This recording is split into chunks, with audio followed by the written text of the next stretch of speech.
Please be seated, Your Honor. The jury's all present and accounted for. We are back on the record in C-377239, State of Nevada versus Devyn Michaels. May the record reflect that Ms. Michaels is present with her attorney, Deputy District Attorney, on behalf of the state, and both parties stipulate to the presence of our jury. Yes, Your Honor. Yes, Your Honor. Okay, state, you may recall the witness. Yes, Your Honor. The state calls Karl Lippisch. And it's my understanding the state's going to be allowed to reopen their questioning to admit two exhibits, and then we'll move to cross. Yes, Your Honor. Okay.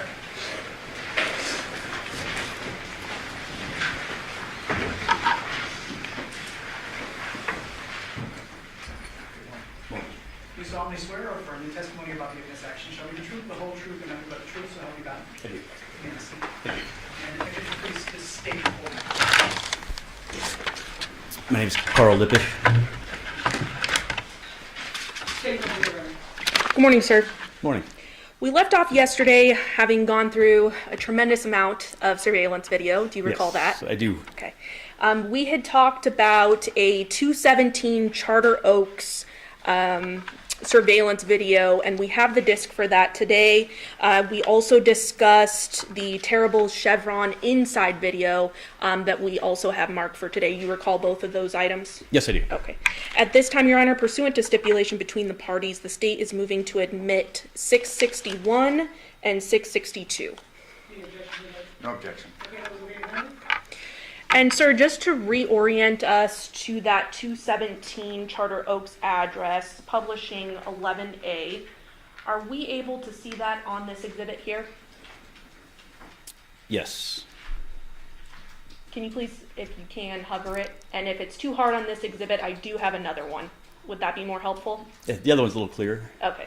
A lot of tax on this one, correct? Yes. Okay.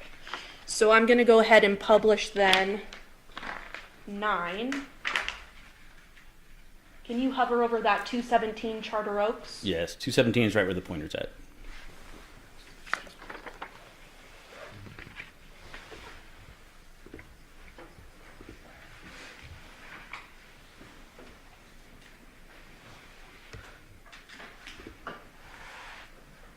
And Your Honor, at this time, the state is requesting permission to publish.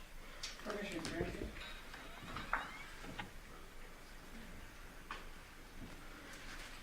So as we can see here on this exhibit, specifically 661, there is several video that was collected here, correct? That's correct.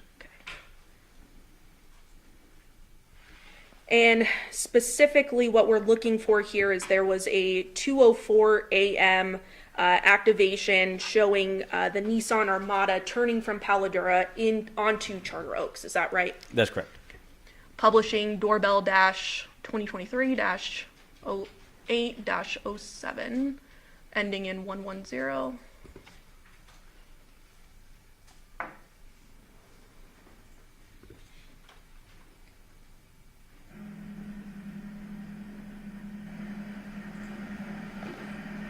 And there are no date and time stamps on this video, but when you did collect it, you were able to see the date and time stamp on the homeowner's actual system. Is that right? The detective that collected, yes. Okay. You as the collective, your team. Yes. Playing.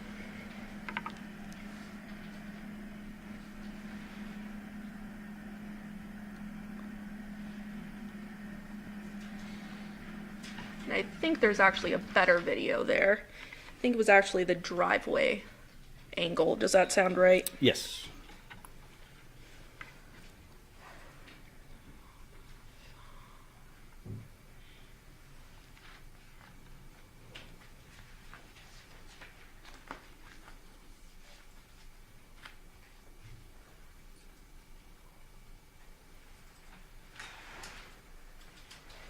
And publishing the file ending in 110F, subsection 4.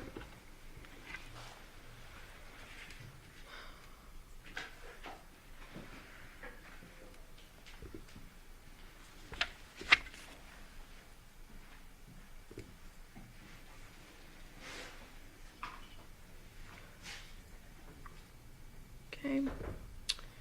Now, this particular camera here, you mentioned that it is an activation. Is this a full-time recording, or does it only activate when there's motion? This only activates when there's motion.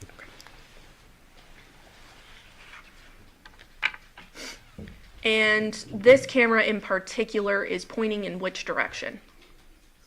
It's pointing towards the intersection, so it's pointing down Paladora towards where the residence occurred, or excuse me, where the homicide occurred at the residence. So the then street it's- in front here, though, is Charter Oaks? That is Charter Oaks, correct. Playing the video.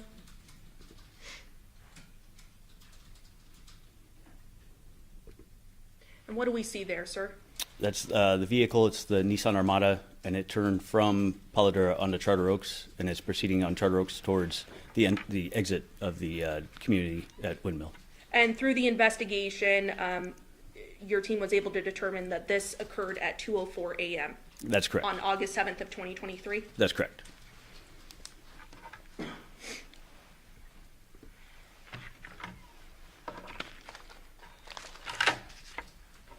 Now, turning your attention to the chevron, the inside of the chevron, because we saw the outside of the chevron on Monday, correct? That's correct.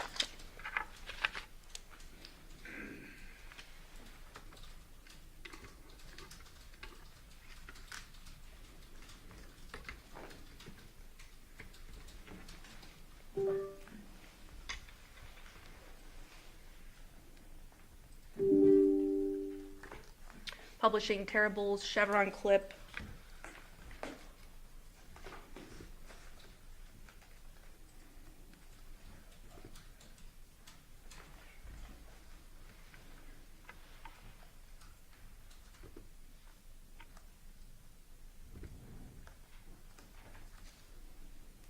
And so I'm going to pause it there. What do we see in this video here?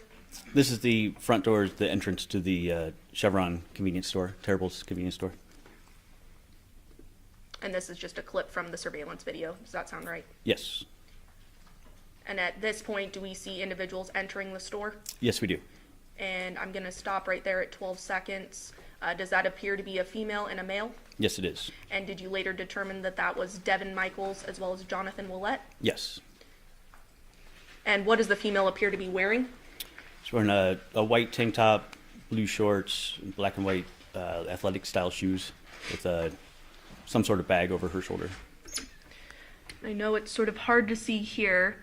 Are you able to see the date and time stamp? I am If not. you go very closely to the screen there. It appears to be August 6th of 2023 at 22 something hours. I can't see the Does minutes. it appear to be 05? It does. Okay. And that would be 10:05 p.m.? That's correct. Okay. Playing?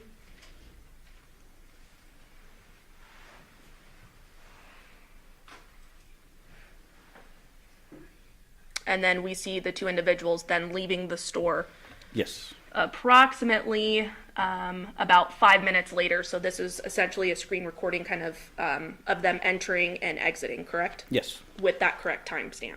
Yes.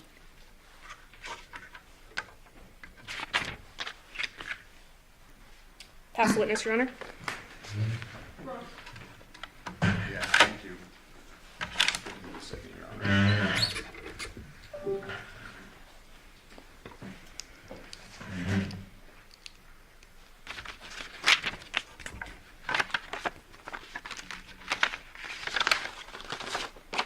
Lippisch, we're going to set up just to hit a few videos, but I'm going to begin the questioning of you with the video that's up on the computer. Okay. Just so you know. Sure.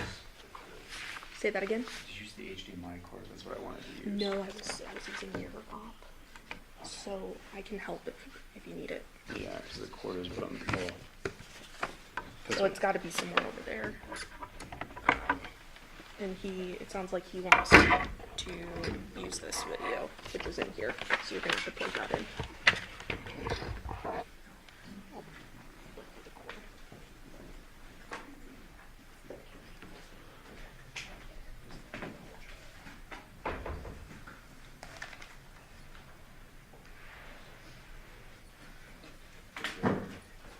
Did we pull out this for the openings or? Yes, you can do that. Okay, just pull it. Or you may be able to get rid of this.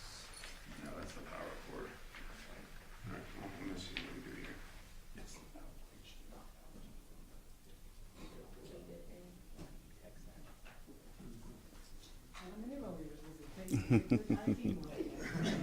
staying out of it. It's not my Achilles heel, so I'll let him handle it from this point forward. The court's permission. Just a couple, while he's doing that, just a few questions. Detective, have all videos that you collected, have they all been marked and admitted into evidence? I don't know what the DA has actually admitted, so that would be a question for them. We've got videos collected from Paladera, Charter Oak, Carolina Laurel, Balsam Pear, Fan Palm, Africa Violet, Choke Cherry. Just so we're clear and the record's clear, have all videos been admitted? The ones I published, yes. Okay. But I mean, I know you published some, but do we have all videos collected? All the Okay. discs right over there. Okay. Detective, would you agree with me that specificity is important, especially in reference to a homicide investigation? Yes, it is. Would you agree with me that completeness is important, especially in reference to a homicide investigation? It is. It's important to be exact, correct? Yes. And it's important to be as correct as possible, correct? Yes. It may seem a minor point, but it will become more significant. You have referred to the Paladera home multiple times as the murder scene, correct? Yes. However, you'd agree with me that it's unclear, at least based upon the coroner's conclusions, what the cause and manner of death was. I have not reviewed the coroner's report. Okay.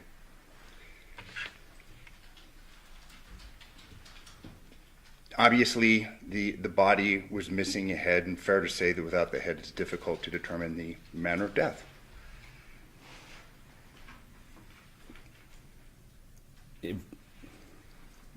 Without the head, obviously, that could be a purpose, or excuse me, that could be the reason that the person died. But yes, Okay, unless so- there was something else prior.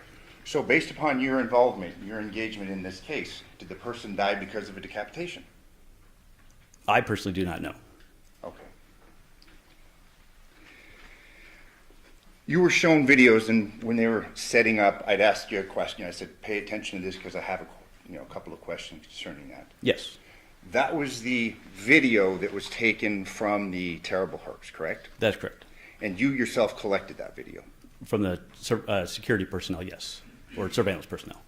And what day and what time did you collect that video? It would have been, I can't tell you the specific date and time right now from recollection, but it would have been within the next day or two. Okay. If I told you that it appears based upon the paperwork that you collected that on August 11th, 2023, would you have any reason to disagree with me? I do not.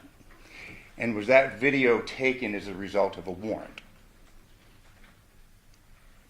I don't understand your question. Was a warrant served on the terrible herbs, either the corporate center or that particular store, in order to obtain that video? The warrant, no. Okay. Was it just turned over then? Yes. Okay, but as you sit here today, you don't recall when, either the date or the time? fair The to say? specific date and time, no. I know it was in, like I said, it was within several days, within a couple days of the actual incident occurring when we learned that they had been at the Terribles. Okay, so then that would have presumably been days after the event when you began your investigation on August 7th, 2023. That's correct.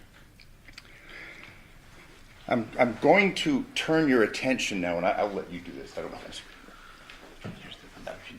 Thank you. And my understanding is we're not going to have this marked and admitted because we're just taking something that's been provided and is admitted. But just for the ease of these questions, I'm going to ask to publish this to the jury, Your Honor. Okay, but this has already been admitted? Correct. Yes, Your Honor. Okay. Okay, any objections stated? No, Your Honor. Okay, go ahead. And I'm going to turn your attention specifically to the video that you had discussed. And I'll just let you stay there because I'm going to do it. Very good. Specifically, the video 6052, taken from 2696 Paladera. Okay. Do you recall your testimony the day before yesterday in reference to that? I do not specifically to 6052. I would have to see the clip to remember which. Okay. We'll play that right now and see if Okay. that jogs your memory.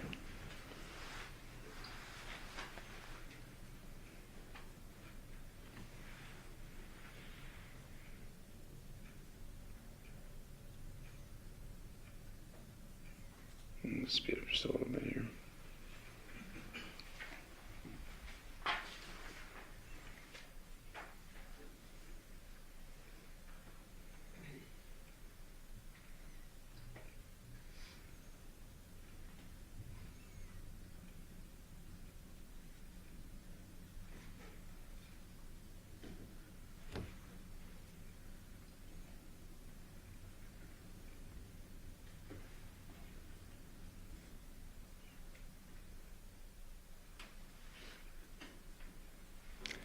Is that the 6052? Mm-hmm.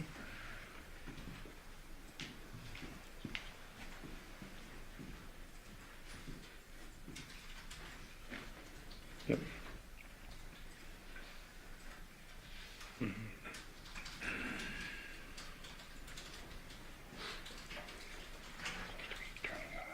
Right. The video that I'm going to want to draw your attention to involves where the lights go on in the Armada. Do you recall that testimony? The lights, are you talking about the exterior or interior lights? Interior lights. Yes.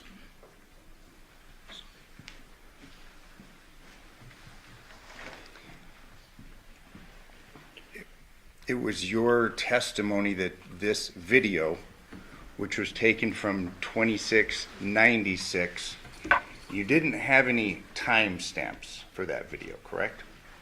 On the video that we have, no, I do not. Okay. What's the diligence? Give me a second. All right, we're having another technical difficulty. Just if you have a moment, Your Honor.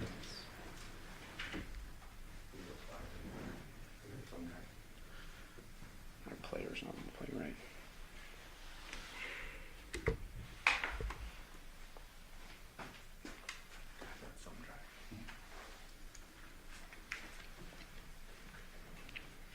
What I'm going to want to do, and as we're preparing this, I'm going to want to turn your attention specifically to that video to where we see the lights go on. Okay. Okay? We just have to get it lined up.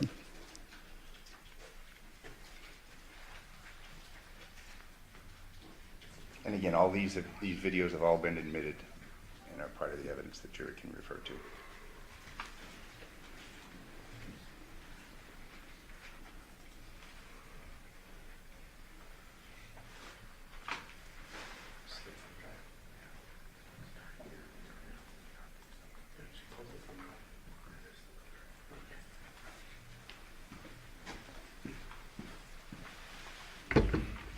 Sit and click.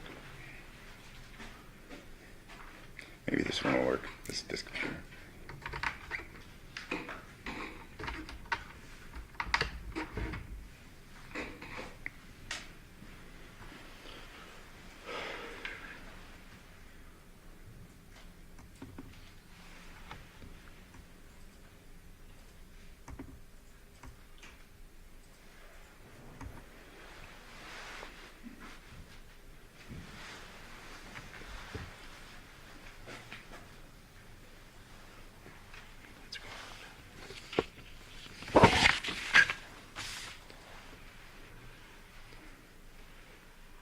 See the lights on inside? I do.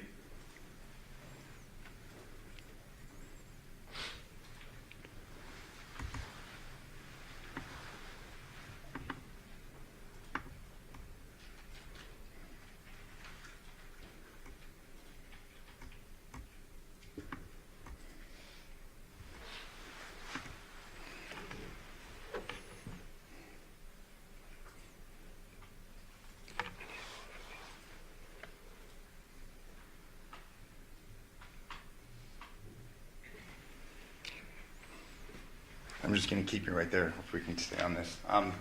You would testify that occurred at what time? That occurred at 23:05:43 was the timestamp on that. Or it's 46, excuse me, I believe. 46, so 11:05, 46 seconds? Correct, is the timestamp that initially, the video itself clip started. But we don't have that time embedded in that video, do we? We do not. It's your testimony that you got that from a cell phone of the homeowner at this address, 2696 Paladera? Correct, from viewing the clip on the phone itself. Okay, on the homeowners. On the residence, yes. On the residence. But you didn't take a picture of that time, did you? I did not. You didn't in any way memorialize that time, correct? Just by documenting it, by writing it down so that I could transfer it to a report, yes. Okay. So we have to rely upon your recollection, your completeness, your correctness in getting that date That's correct. and that time, That's correct? correct. But that wasn't the only video that you had recovered from that address, correct? That's correct. I'm going to show you another video that was recovered from that address. Wait a second. And this is 7557.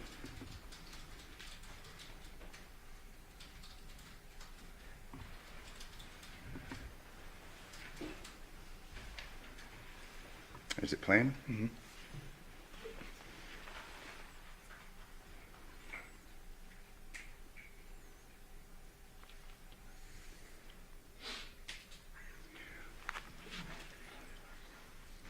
Are you able to tell us what time that image was captured? I am not. Let's go to 8879. And all these are same address, same spot.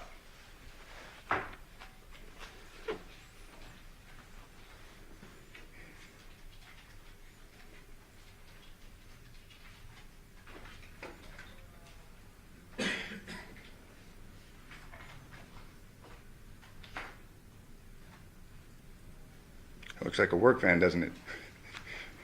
It does, actually. It's like a Chevy type work van. Are you able to tell us what time this image was captured? No, I'm not. Let's go to 8619.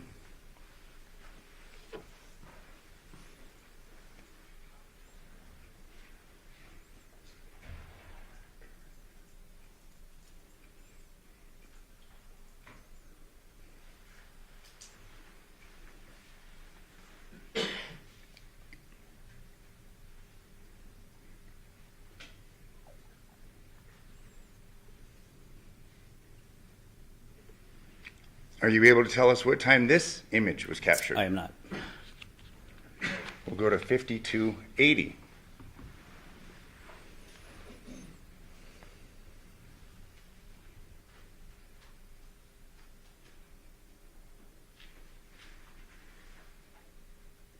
Are you able to tell us what time this image was captured? No, sir. Let's go to 7518.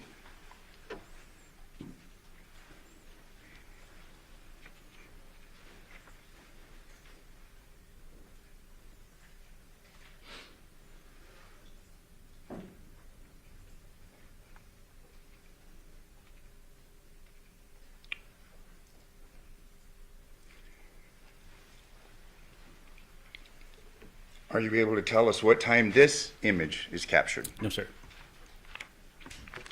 3120.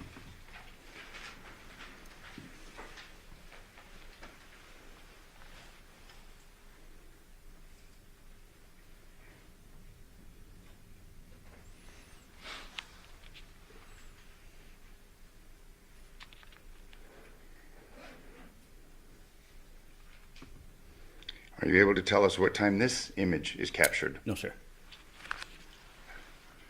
Image 1087.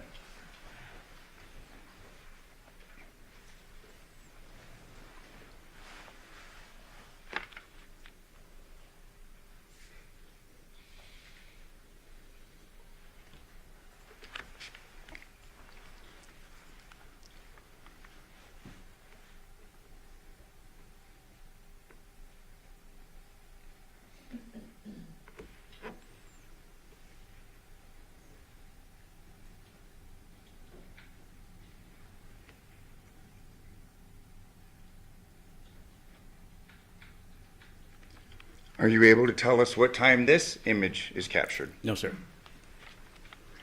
Image number 0546.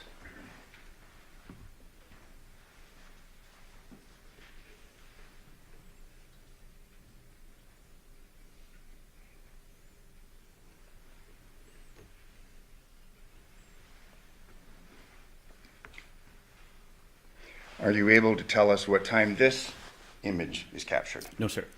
Now, you testified day before yesterday that you were looking through these videos at these various locations trying to determine if anybody was acting suspicious, trying to determine whether someone was acting as if they didn't belong there. Do you remember that line of testimony? Yes, I do. So you'll agree with me that certain things may have slipped through your review of these videos.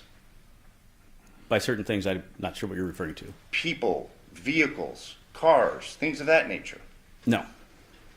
So there's nobody that slipped through your review of these No, videos? we reviewed all of the video that we collected. Okay. I actually have, and speaking of the video that you had collected, I'm going to show you another group of videos, okay? But they're small because there's not very many. Okay. These videos that we were looking at were in reference to the Paladera residence. But let's talk about a video capturing the Porcupine Rim residence. We have 3 videos that are now part of evidence that I'm going to show you. It's captured from 6505 Taylor Creek Avenue. Do you want to start with this? Absolutely. This is from your exhibits. It's the Taylor Creek. Yeah, just the word, just the exhibit number. It should be on the disc. Looks like this is what she gave us. 6501. 6501. 65. Yeah, it's just the 3 videos. Yeah. 6505. 6505. Okay. Yes. 660. Exhibit 6.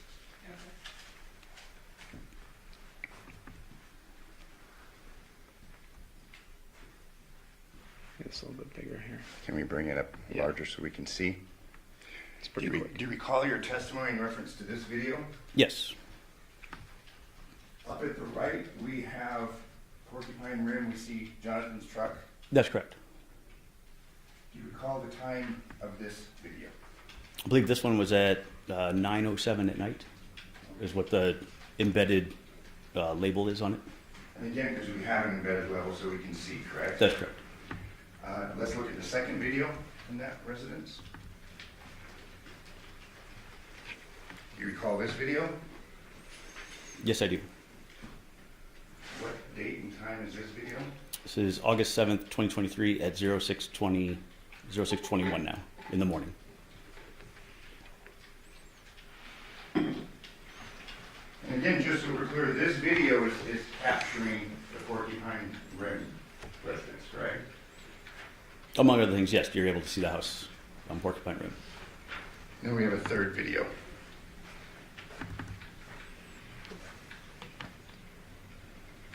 And I believe you testified concerning the contents of these 3 videos. Yes. Taylor Creek.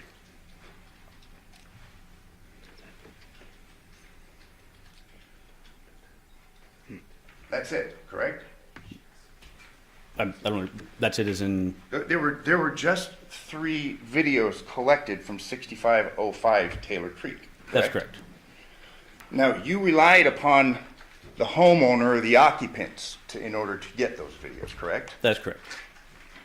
Was this a Ring video, do you recall? The last 2 we just saw, I believe it had the Ring logo on it. Okay. Did you issue any subpoenas to Ring in order to obtain the entirety of what those videos may have captured? I personally did not. Was there any downloads or a transfer of the contents of this neighbor's phone to determine what all that address was captured concerning? I actually did not collect the video from this address, so I don't know what specifically the detective did at that address. But suffice it to say, in this exhibit, we just have those 3 videos and nothing more. From that residence, correct. You can't say with any degree of certainty whether there's more videos that exist, correct? I did not collect it from that residence, so I do not know. You would have to ask the detective that collected from that residence.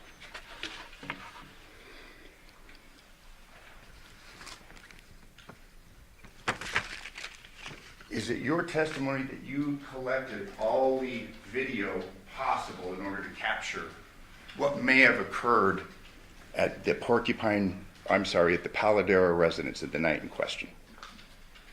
I was one of many detectives that canvassed for video, so I'm able to testify specifically to the people I contacted in the residence I got video from, but we had numerous days and numerous detectives that went out and were responsible for canvassing.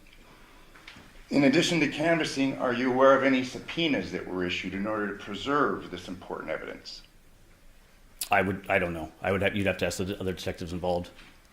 I was not involved in every aspect of the investigation, so I can only testify to what I did. Now, going from the Paladera residence to the Porcupine Rim residence, did you obtain every possible video to occur the goings-on at that home, who may have been leaving or coming back? From which home? From the Porcupine Rim home, the home where Devyn I Michaels. collected video from 5530 Porcupine Rim, and that residence provided me with their activations that they had. Okay, any others? Me personally, no. Are you aware of any subpoenas that were issued in order to obtain basically as much camera coverage of the Porcupine Rim address? I You personally could. did not submit any, so besides that, I can't testify to what other detectives did. So then you're unaware of any subpoenas from Ring or Arlo or any other providers in order to get as much coverage of that house as possible? Didn't happen, did it? Once again, I can only testify to what I did, sir. And if there were other subpoenas or anything that was submitted, that would have been done by somebody else because I was not tasked with that. So I cannot answer your question because I don't know at this time. Understood. I'm going to turn your attention to State's Exhibit 11. You had discussed this in your testimony day before yesterday, correct? Are you specifically the map itself? Yes. Yes. This address is the Porcupine Rim? Yes, it subject is. The address, 55 correct? 5510 Porcupine Rim. 5510. Yes. You had testified that the only way in and out was here, correct? By a vehicle, yes. By vehicle. Correct. But on foot, pretty easy to get out of the neighborhood, isn't it? I honestly don't know. I didn't attempt to get in or out of that other than be in my vehicle. There's a walkway right here, is there not? I see a gap. I don't know exactly what that is. From looking at this map, I can't tell exactly. And this 5510 Porcupine Rim, I mean, it abuts. It's right up against Rebecca, correct? That's correct. Over the fence and you're on a road, correct? If you're referring to jumping over the back wall, Yeah. then yes, you would be out on Rebecca Road.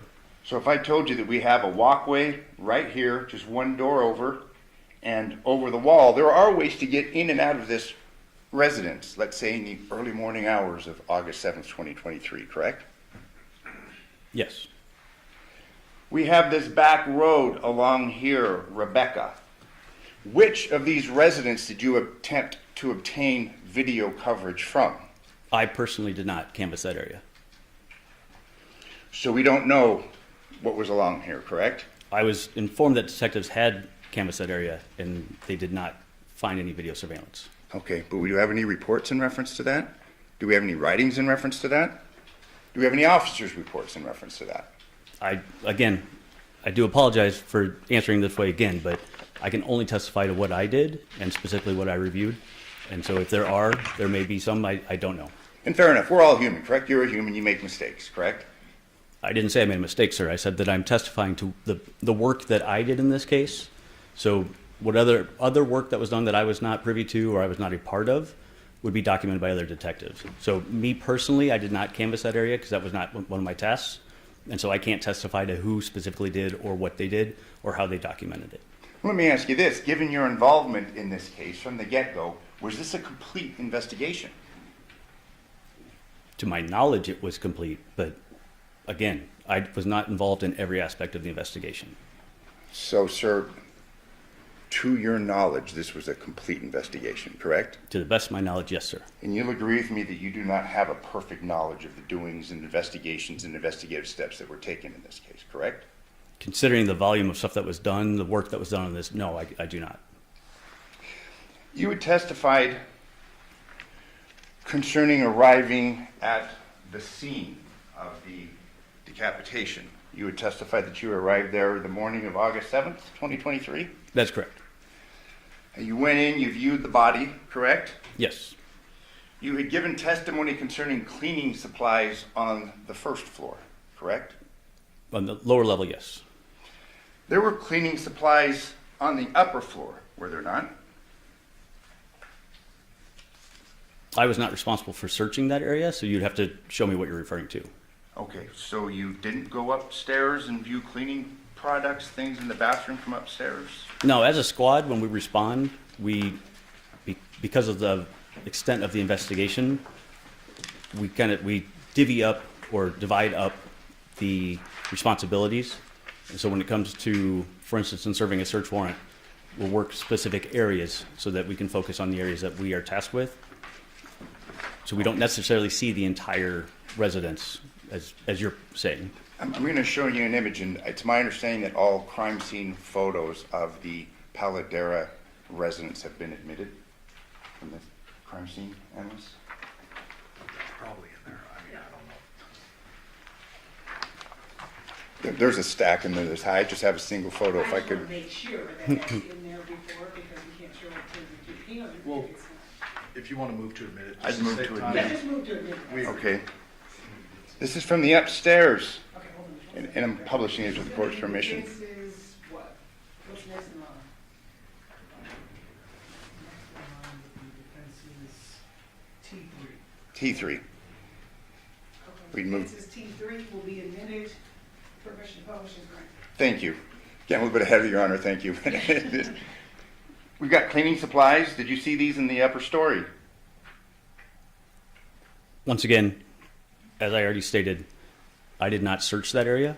I see that your photo is showing me cleaning supplies, but I have no reference to like when and where this was. We had heard testimony the first couple of days of this trial where there appeared to be a line here, the head appeared to be a line from a bucket. We have a bucket upstairs, don't we? If this photo is from upstairs, I do see a bucket in there, yes. And I will not mislead you with my questions. If I told you this represents a bucket and cleaning supplies from upstairs, would you have any reason to disagree with me? The only reason I'm saying that is I know you've, in your previous line of questioning, you've asked me about things that I was not responsible for or what I did not do in the investigation. And I just want to make it clear that I don't believe you would try to mislead me. However, Absolutely not. this is not something I'm familiar with.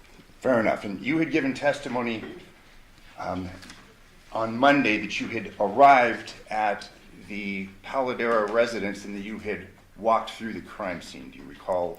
Yes, And I'm now showing you a photograph that was taken from upstairs of this scene, and I'm just asking if you had an opportunity to see this. I did not. Okay. Did you view the backyard at the Paladera residence? I do remember seeing the backyard out the door, yes. I'll have these admitted in, or here, let me. Good. Why don't we have these marked T? Thank you.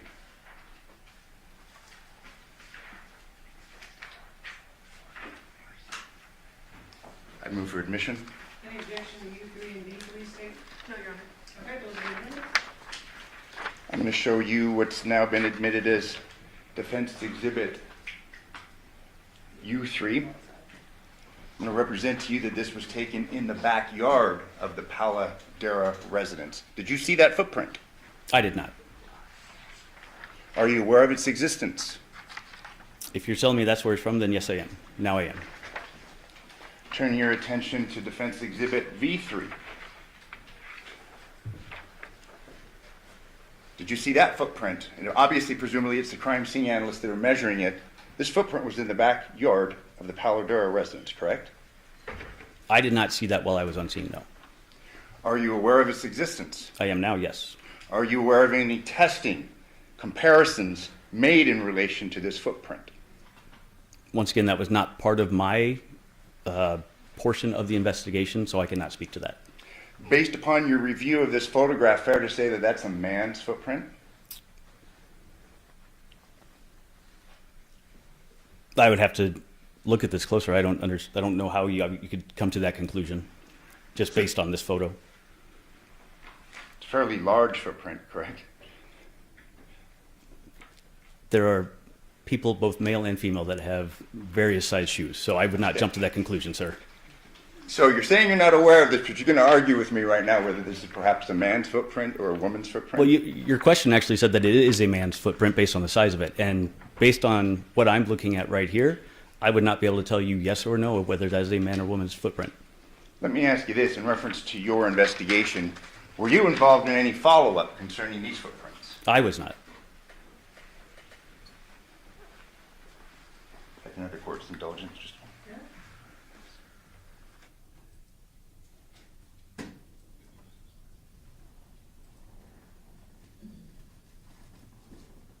I have no further questions. Thank you, Detective. Thank you, sir. Any follow-up statement? Yes, Your Honor, just briefly. Sir, you had testified on cross about the 2696 Paladura address, which is next door to the murder house, correct? That's correct. Okay.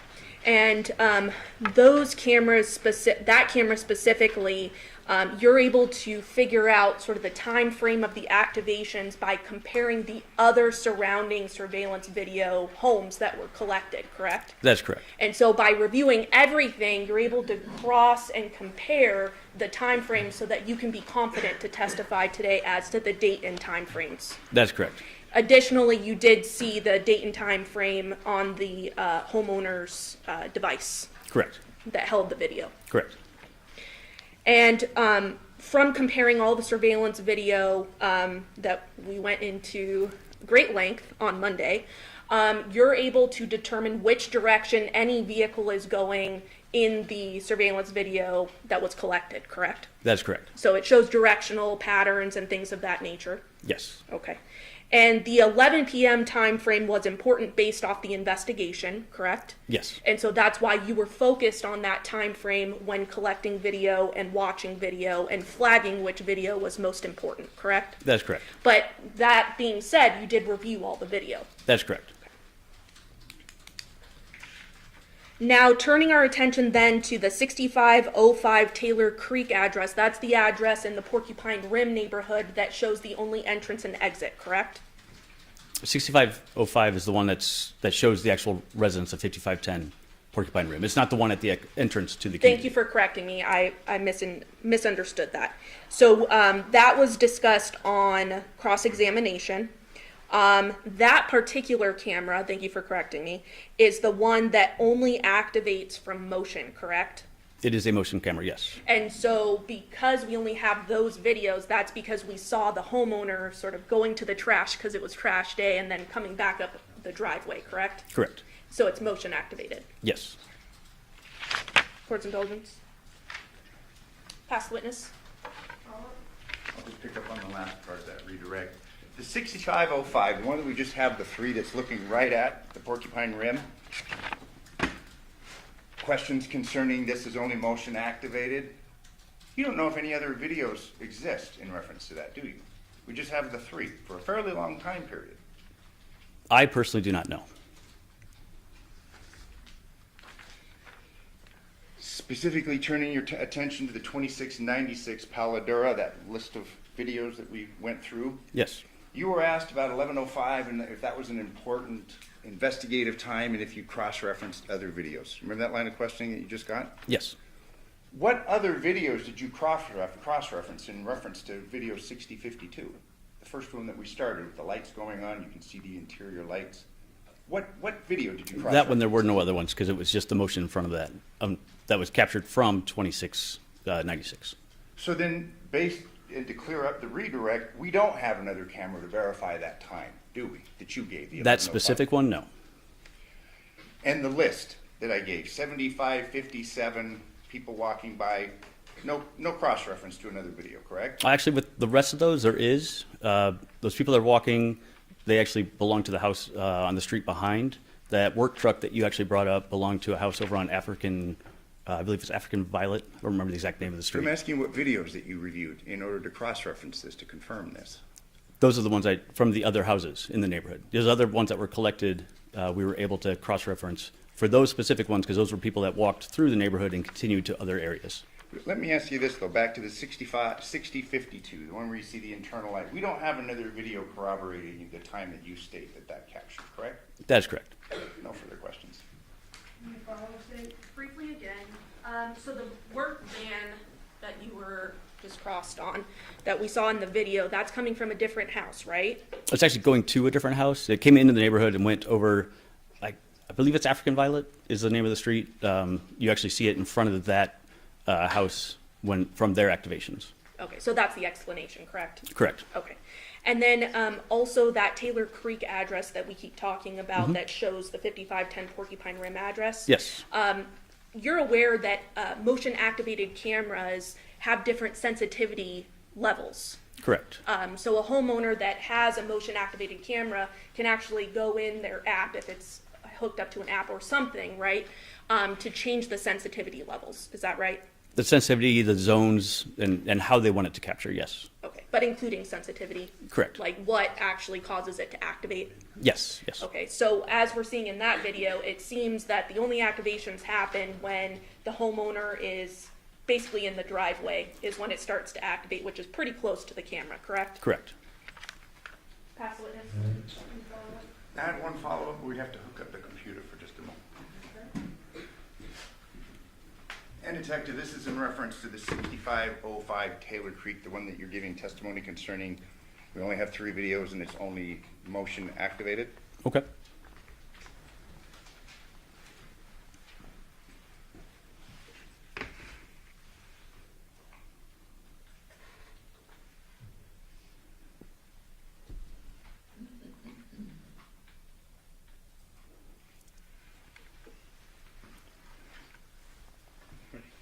Yeah, you can start it.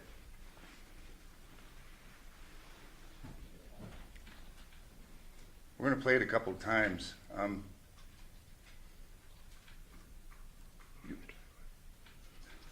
So if there is motion activated, it appears that the Paladera or the Porcupine Rim, it does activate, correct?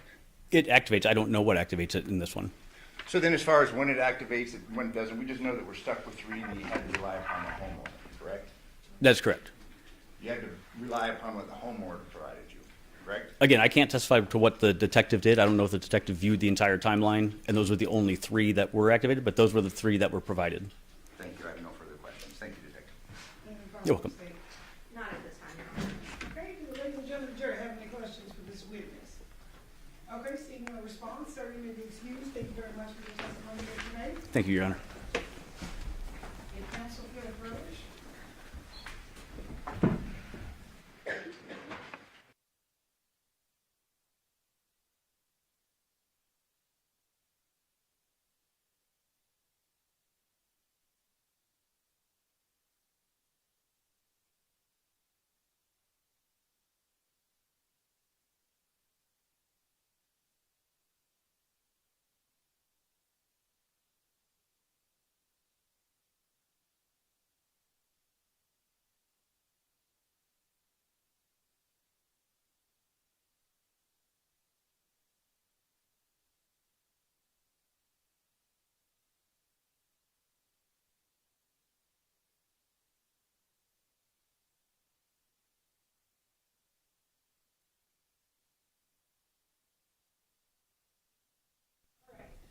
Ladies and gentlemen, I know you guys just got here, but we're gonna take our lunch recess because we have some things we have to get in order to make sure that this afternoon runs smoothly for you.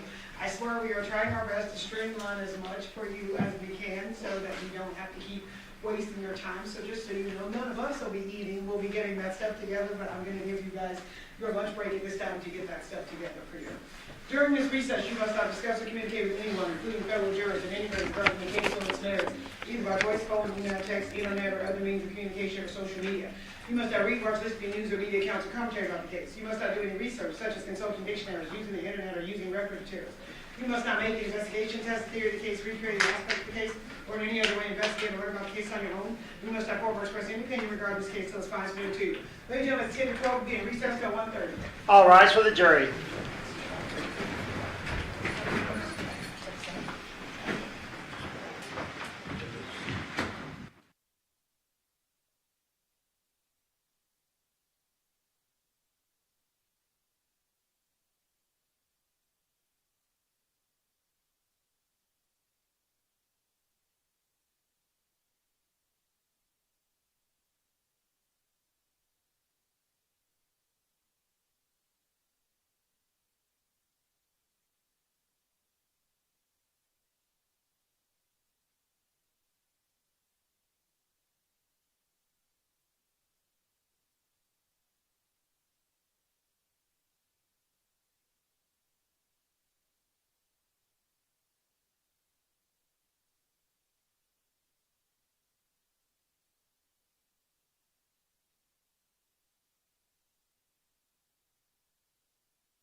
to the jury.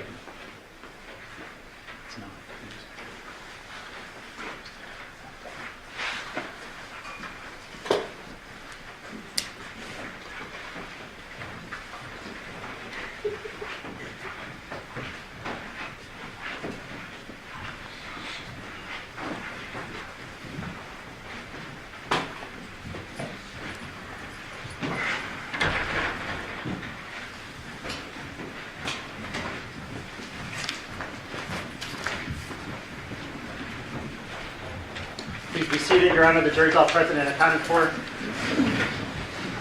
We are back on the record in C 377239, State of Nevada versus Devyn Michaels. May the record reflect that Ms. Michaels is present with her attorney, Deputy District Attorney on behalf of the state. We both parties give witness to the presence of our jury. Yes, Your Honor. Yes, Your Honor. All right, Steve, you may call your next witness. Janice Ozawa. Thank you, Your Honor.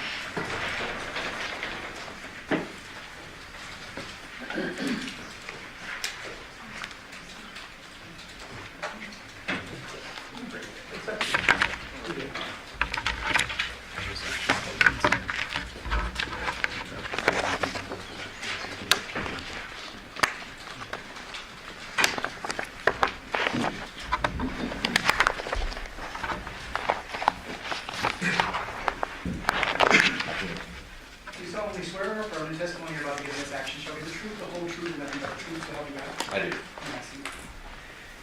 And officer, would you please state your full name and then spell it for the record? Full name is Dennis Ozawa. First name Dennis, last name Ozawa. Whenever you're ready, state. Thank you. Sir, what do you do for a living? Currently a detective with the Henderson Police Department. How long have you been a detective with Henderson? Approximately 8, or a detective, approximately 10 years. And how long have you been in your current assignment? Approximately 8. What is your current assignment? I'm with the Crimes Against Persons Unit. And what does that entail generally? For the Crimes Against Persons Unit, it entails we investigate a wide variety of violent crimes in the city of Henderson, to include robberies, kidnappings, shootings, death investigations, arson ball shootings, and homicides also. And so you've been doing that for 8 years. What were you doing in the 2 years prior as a detective? I was a fraud detective prior, And what were you doing prior to that? patrol officer. How long were you a patrol officer approximately? Approximately 10 years. During the course of your career, sir, have you received numerous trainings on law enforcement best practices? Correct. And during the course of your career, have you responded to hundreds of crime scenes? Correct. In your 8 years with homicide, have you ever responded to a decapitation case prior to this case? I have not. Fair to say that this particular investigation was a large one, Yes. entailing many support personnel such as crime scene analysts, other detectives from homicide, and actually some other detectives from other units called in to assist in the investigation. That is correct. In this particular case, did you get called out to a homicide at 2698 Paladura on August 7th, 2023? I did. Do you remember around what time you were called out? I believe it was approximately in 9:40 is when we were notified. 9:40 in the morning? Correct. And what time was the actual call for service, sir? I believe it was approximately 8:40 in the morning. Who was the person reporting? Yoko Willette. What was the general information you received before responding to the scene? From what we were told, that from dispatch, that Yoko had called in, advised that she had found her son, Johnathan Willette, in his bedroom, and he was all bloody, and believes that he was dead at that time. And so, is it fair to assume that fire and first responders went out to the scene before you did? Yes, And it was confirmed that Johnathan was in fact deceased? that is correct. Did you say the victim's full name for the record? Jonathan Willette. Once you arrive at the scene, you get called out around 9:40. What happens when you arrive? When we arrive, when we, meaning our Crimes Against Person Unit plus the crime scene analysts, we start to show up. As soon as we all arrive, we're waiting for a brief from the supervisor who's on scene. And then once we're there, he provides the brief, basically kind of explain what they did as far as entering the house, any observations that they made at that point, and then the fact that they had probably talked to Yoko, and then we found out about another person that was there at the time with Yoko. I believe his name was Masao Yoshida. That they were the only two there at the house, and then when the supervisor at that time was Sergeant Shields, who we had spoke with to give us the brief. Okay. Once you get your briefing from Sergeant Shields, is there a quick walkthrough done of the scene? That's correct. In addition to that, did you assign various investigators to different tasks in and around the scene? That is correct. Was witness canvassing conducted? Yes. What does that mean for the jury? For witness canvassing, we have other detectives kind of walk around the neighborhood and knock on doors, see if anybody heard or seen anything that night. And then for us, we're going to be talking to the witnesses that were on scene at that time too. During the course of the witness canvassing, did you learn of any witness who suggested that they heard a gunshot any time during our operative time period? No, Was there video canvassing done as well? that is correct. What does video canvassing generally entail? Typically it's in the same way where we have detectives go out, knock on doors, and try to find out if anybody has any video surveillance attached to their residence, and if they captured any kind of footage that would be beneficial to our investigation. And those detectives who do that, are they documenting what they find? That's correct. And then ultimately, you as the lead investigator, do you receive that documentation? Correct. And then is it your responsibility to then transfer that documentation into an overall report so the lawyers in a murder trial can actually see what was done and who did it, and et cetera? That is correct. In this particular case, was the entire investigation documented under Henderson Police Department event number 23-15229? Yes. During the course of the video canvassing, did you learn that there were some people who had cameras that were not initially contacted? Can you rephrase that? So, well, let me ask it in an easier way. Did the video canvassing occur over the course of several days? Yes, that's correct. Okay. So maybe not all done on day one, but there's Yes, follow-up and stuff that's occurring. Yeah, as the investigation continued, we continued to try and look for more video surveillance throughout the investigation. All right. So let's talk about the scene generally. I want to start with the outside. What did you observe outside, I mean vehicles or anything of note? So when I arrived, I observed that the area being the actual residence, had been taped off with crime scene tape.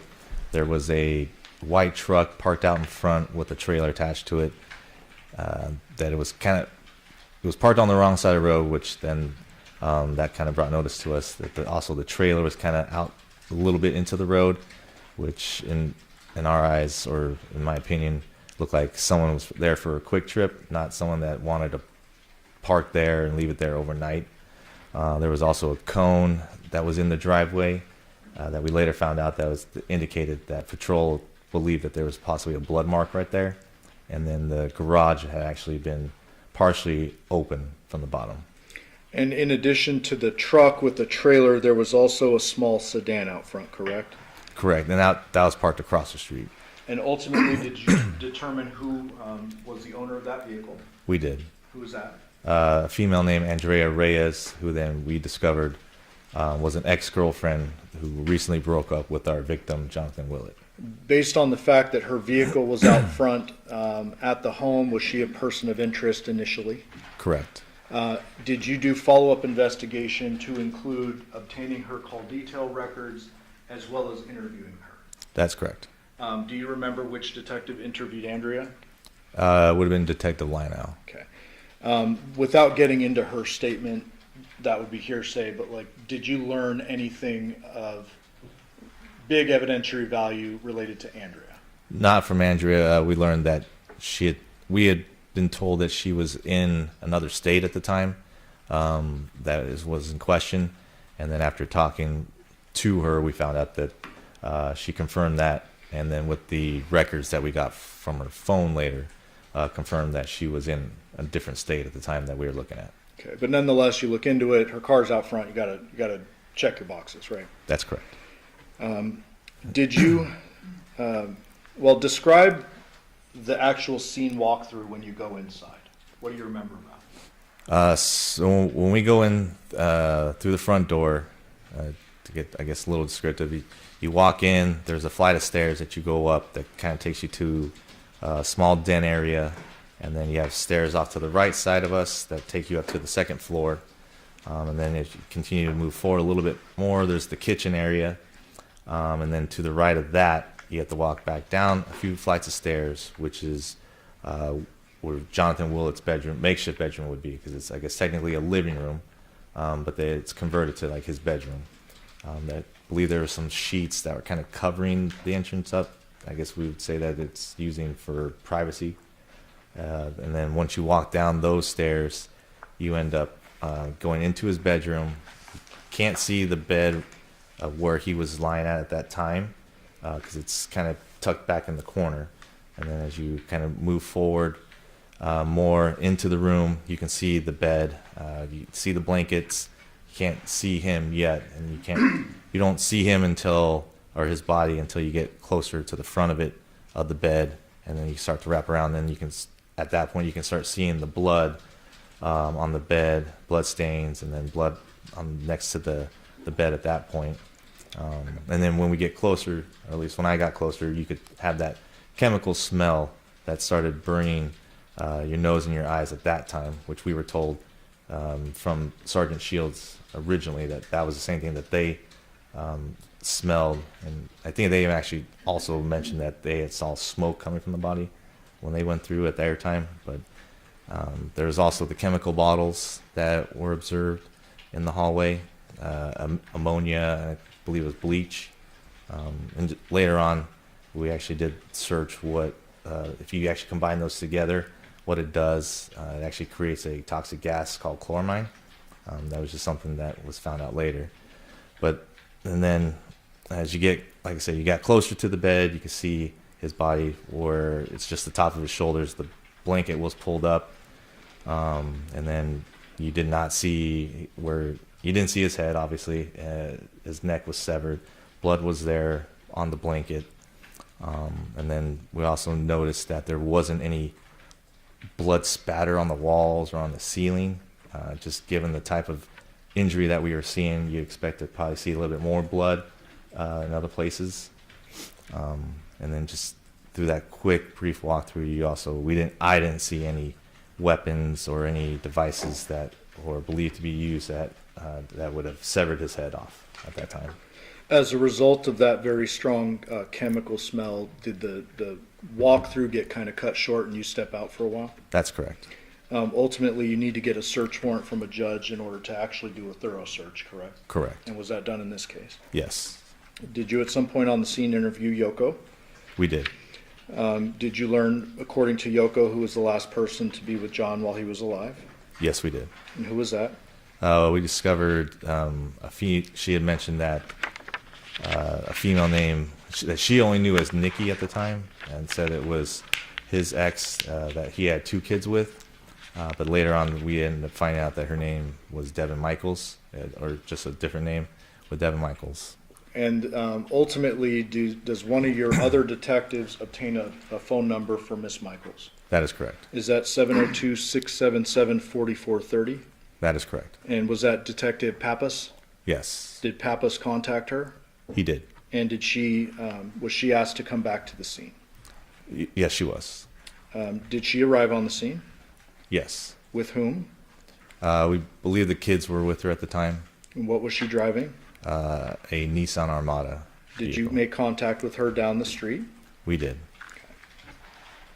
Did you and Detective Pappas conduct an interview with her?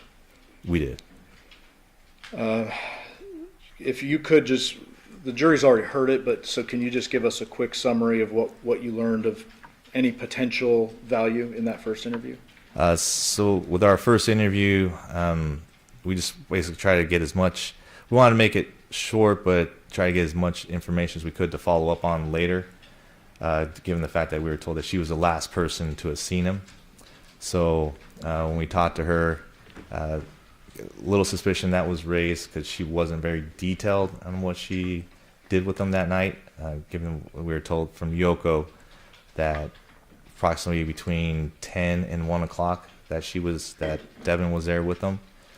So when she first explained what they had done together, it was just school shopping the day prior, and then just kind of went into that they were loading things back and forth from the Pauladura address to her address at 5510 Porcupine Rim, I believe is the address, and that they were basically just loading things and unloading things, and that's kind of how what at first she told us at the beginning. Okay, let me stop you and just ask a couple specifics. Okay.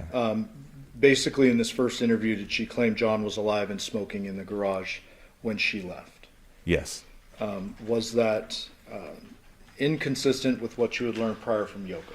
That's correct. Describe that. So what we had learned from Yoko is that when Yoko advised that she had come down at approximately 1 o'clock in the morning, and this is already after she had spoken to John and Devyn prior to that, but she only had seen Devyn at that time around 1, and then Yoko advised that Devyn had told her that John was sleeping in the bedroom because he had been drinking already, and that they were planning on going in the next morning to take the kids to school, get them ready, and get them registered. Because I think the next day, on the 7th, was actually first day of school that week.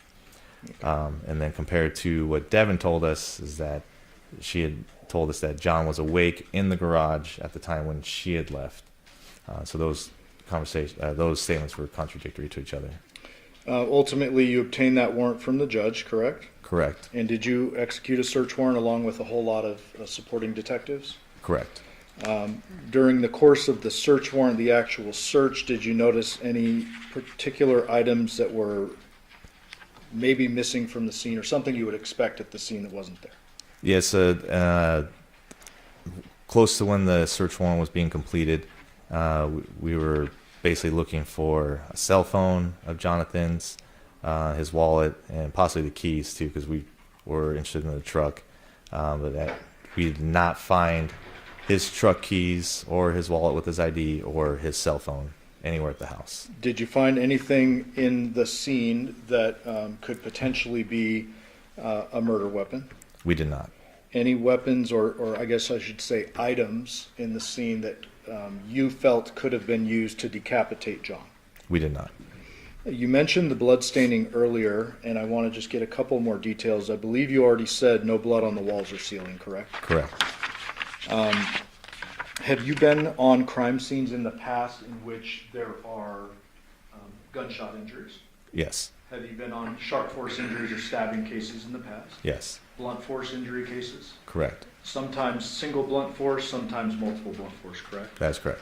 When it comes to multiple blunt forces, would you expect to see some cast off? That's correct. Why is that? From multiple blunt force trauma, when we say cast off, we say that after the first hit, which would cause the bleeding at that point, and then as the continued hits after the fact, the blood would be on whatever object that was striking the body or the head at this point, and it would have had cast off coming off the item, and you would have that somewhere on the walls or somewhere near where the strikes were occurring. But that's not necessarily the case if you have a single... For one single blow, no. Did you find any firearms evidence at the scene? No. Based upon your review of the scene, did you determine that a gun was probably unlikely to have been used in the scene? Yes, so basically since the fact that there were no bullet impact marks, there were no, like in the wall, there were no bullet impact marks that we saw in the mattress, no blood spatter from a bullet impact going through a body or a head was seen. Also the fact that Yoko and Yoshida didn't report that they heard a gunshot, and there were no phone calls coming from the neighborhood that there was a gunshot. There was no reason to believe that a gun was used in this incident. As a result of that, are you generally kind of focused, narrowing your focus in on sharp or blunt weapons? That is correct. Not ignoring a gun if you come across it, but your focus, what you're really looking for is sharp or blunt. At that time, yes. Did you later learn that it was reported that a knife was missing from the scene? That is correct. Based upon the blood patterning as you saw it, can you describe kind of some of your investigative deductions you got from the blood near John? So when you got closer to the body and where you saw the blood on top of the actual mattress, you saw it there next to his body, and then you kind of saw some off on the side of the bed, and there was a little bit of pool of blood at the bottom on the carpet. Then when you look at it, you can kind of see there's certain voids in the blood. So when we round tabled it, talked together, it was kind of determined that, hey, there's probably something placed there, because where the blood was actually at, you could see, like I said, some voids. So where maybe a possible container was that possibly collected a lot of the blood, because even though there was a good amount of blood that was there on the scene, not as much as what you would believe, considering the type of injury that you saw with his head severed. Okay, and try not to ask this in too morbid a way, but if you're assuming, or did you assume the decapitation occurred there in the scene? That's correct. If you're assuming that is the case, and the head finally is lopped off, if there's nothing under it, would you expect kind of a splash or a different patterning? That is correct. Did you notice whether there was a doggy door in the room? Yes. And what did you notice about that, or what deductions did you come to from that? We were told that the doggy door was closed, which was unusual. When we were told by Yoko, and then when you saw where the doggy door was at, next to the slider, and you witnessed that it actually was still shut at the time. Okay. As a result of the observations you made at the scene, did you or other detectives contact the defendant over the phone? That's correct. Was that you? Yes, it was. Okay, and the same phone number we just mentioned a minute ago? That's correct. What was the content of that? Was that a short contact? After our initial interview? Yes. Yes. Was there something referenced about a Burlington coat factory? Yeah, so I had contacted Devyn again over the phone because we wanted to talk to her, ask more clarifying questions, and actually talk to Deviere also. So we asked if she was willing to meet. She said yes, and then we were going to head up to her place at 5510 Porcupine. During that conversation, she had mentioned that one of her daughters had actually told her that while they were school shopping at the Burlington Coat Factory, somebody a male had approached the daughter. I can't remember which one it was, but a male had approached the daughter and Johnathan at the Burlington Coat Factory and made the comment, I believe, "I'm coming to get you." So being that it's still early in the investigation, things that we need to investigate everything, as myself and Detective Skinner are driving to the Porcupine Rim address, we had another detective go to the Burlington Coat Factory that she said that they were at and review video surveillance from that place. And what was learned during the course of that? So the video surveillance was reviewed. I believe Detective Kondratovich, who then relayed to me that at no time did he see anybody approach John and his daughter, and it looked like there was any kind of confrontation at all with anybody at the store. Okay, so something that the defendant mentions it, you attempt to verify it, there's no evidence of it, but you note it for your investigation. Correct.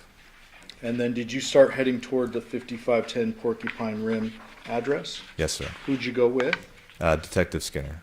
As you arrived on scene, did you notice any trash cans out front?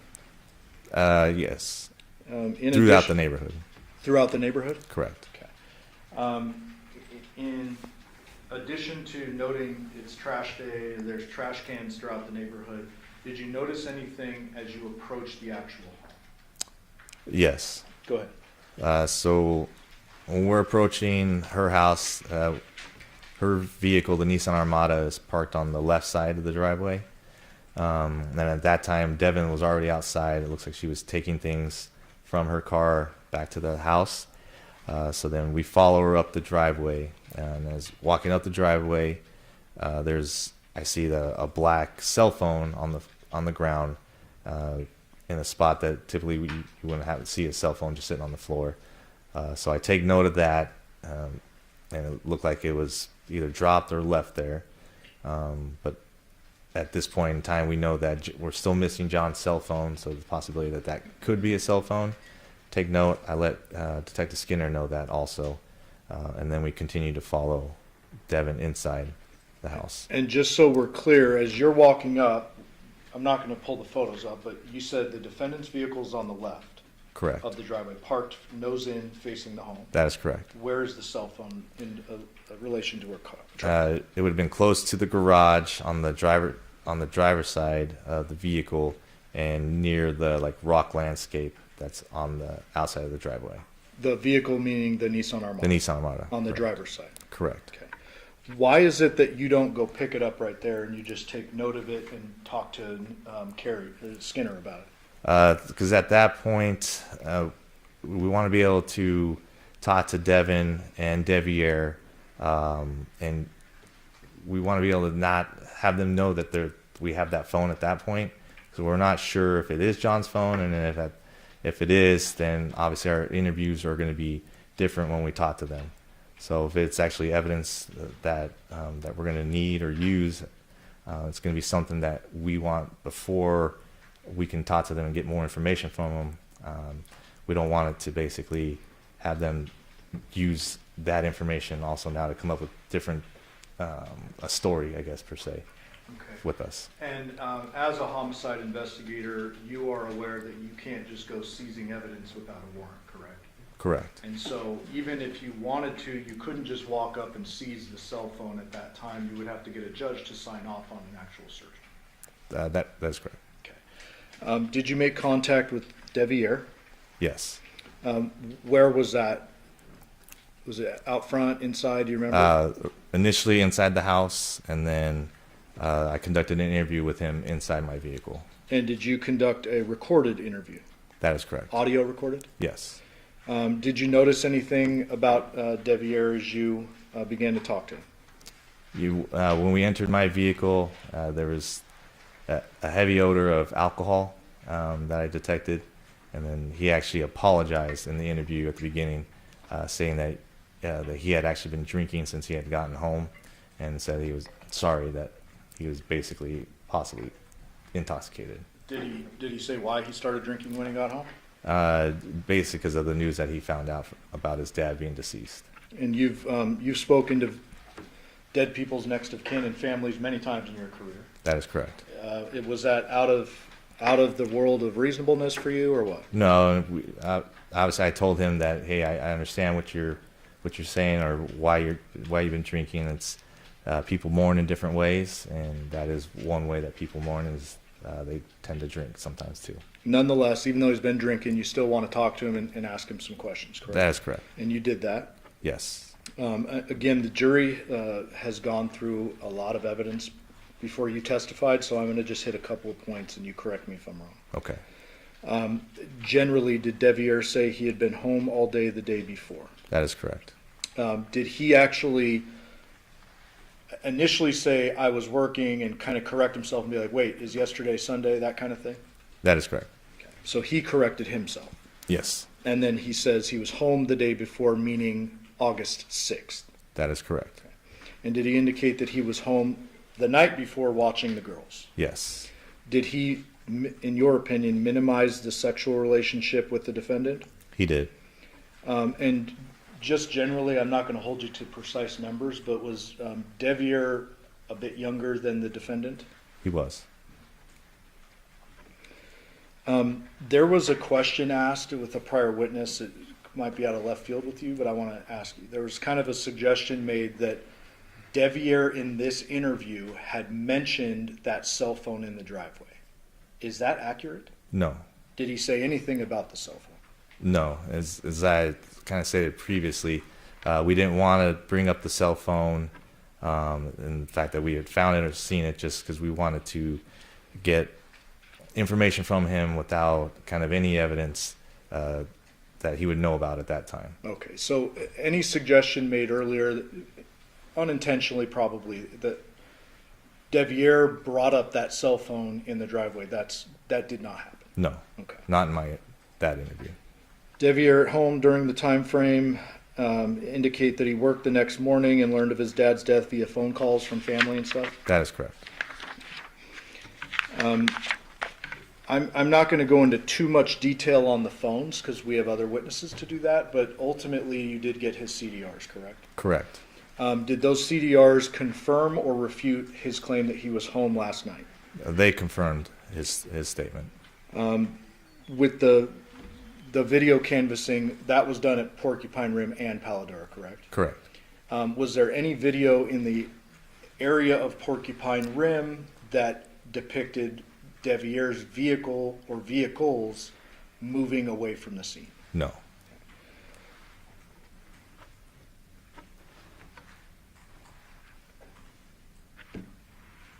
And while you were talking to Deviere, did Detective Skinner talk to the two young girls?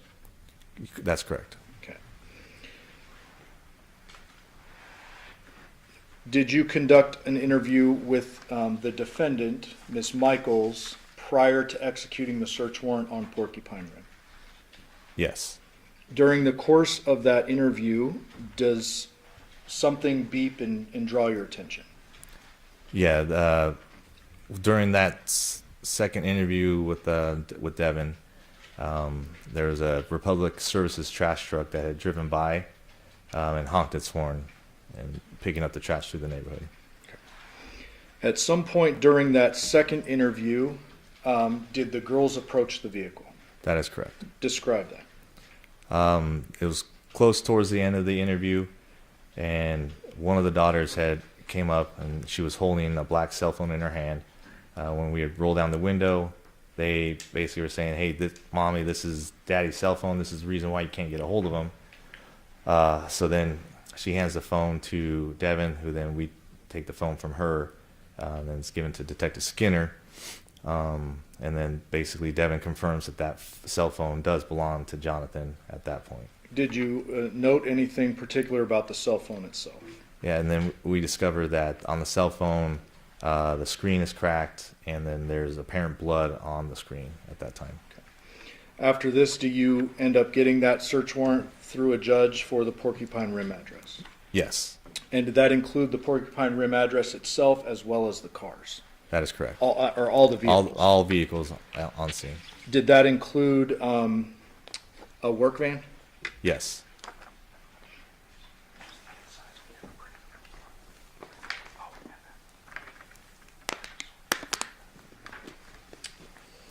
And Your Honor, we had missed these earlier, so I believe there's a stipulation to 653 to 658 as well as 659.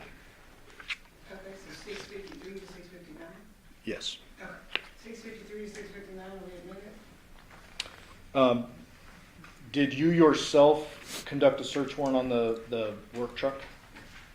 I did not myself. Just going to show you, though, these are part of your investigative file, correct? 653, Correct. 654, correct? Correct. 655, Yes. 656, Yes. 657, Yes. 658. Yes. And do you remember who searched that vehicle? I believe it was Detective Lionel and Detective Christopher. And then there was also a crime scene analyst documenting stuff, correct? That is correct. Were there any bloody weapons, tools, or anything of that nature found within that vehicle? No.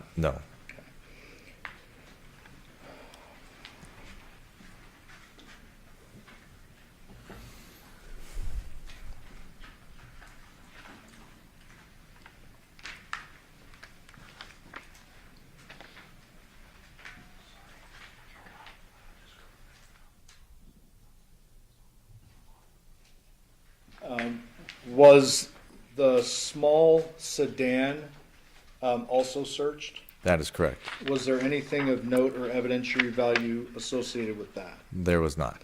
Did you note how the van was parked in relation to the car? Not the Nissan Armada yet, but the small sedan. The work van that Deviere said that he was the one using, yeah, it was parked partially in front of the Honda Civic, and we just kind of took note of that. It's strange because there was a lot more room on the street to be able to park, to where there wouldn't be any reason why you would block the vehicle. Was the Nissan Armada searched on scene or no? Not on scene, no. Was it sealed on scene? Correct. States 250, is that the Nissan? It is. And 248, is that a different angle of the Nissan? That's correct. So earlier you were describing where that cell phone with blood and cracked screen was found. Is it over here to the left in this photo? That would be correct. Further off? Close to the rock landscape off there. Got it. Did you observe anything about the Nissan itself? When you first looked at the Nissan, it looked freshly cleaned on the outside, like it had been ran through one of the car washes that you just drive through, because it was clean, but yet you could still see like the water stain marks on it still.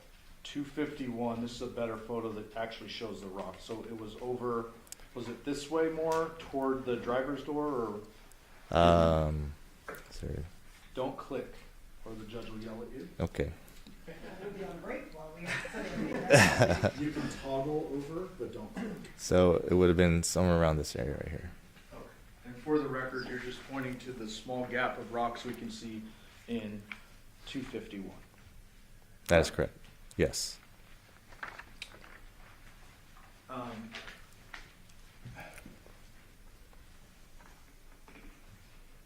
That Nissan Armada was searched later at the lab, correct? Correct. Anything of evidentiary value that was found within the vehicle? No. Did you obtain a search warrant for the Nissan Armada's infotainment center? We did. And did you execute that warrant and one of your detectives pull the infotainment system with data out of it? That is correct. Ultimately, did you review that pretty thoroughly? Yes. That data associated with that? Correct. Was there anything of note related to that as well as the victim's phone? In reference to the actual information taken from the vehicle, we got location data from there. So it showed from when it left Porcupine Rim and then went back to Pauladura, and then we had it leaving Pauladura middle of the night around 2:04, I believe, and then heading back to Porcupine Rim. And then with our, are you saying about our victim's cell phone? Yes. Later on, we were able to figure out that his cell phone had left the same time as the vehicle, which for us would say that Devyn was in possession of his cell phone at the time when it went back to the Porcupine Rim address. Did you also, in addition to all the vehicles, search the home at Porcupine Rim? Correct. I want to show you 659. Can't remember if we had marked this earlier, so I just added it.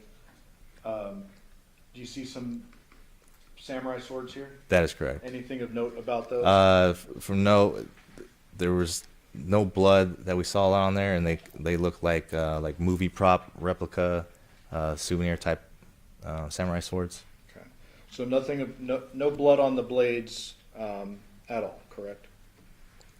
I don't remember specifically on the blades, but I just know that when I was told there was no blood found on them. On them. Okay. Garage. Do you go into the garage at some point? Yes. Do you? Does somebody find some Ring cameras? Yes. And do you remember where those were found? I believe they were in a bag on top of one of the trash cans. Did you inspect those for an SD card or like an internal storage device? That is correct. Did you find one?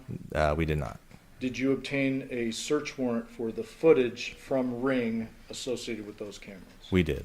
And what did you do with that? After we submitted the search warrant to Ring to get any video from that actual system, waited for the records, and then we were advised from Ring, which I believe is Amazon actually, because they're owned by Amazon, advising that there was no actual video recordings available. Did they have any information to give you? I believe it was just a subscriber info, which I can't remember if it came back to Johnathan or to the actual house. Okay, but subscriber info is just paper. Correct. Saying who has the account. Exactly. Who was in charge of the account? There was no video footage with those cameras, No. according to Ring or Amazon, I guess. Correct. At some point during the execution of the warrant, did somebody find the victim's wallet and keys wrapped in plastic baggies in a female underwear drawer? That is correct. You took note of that as well.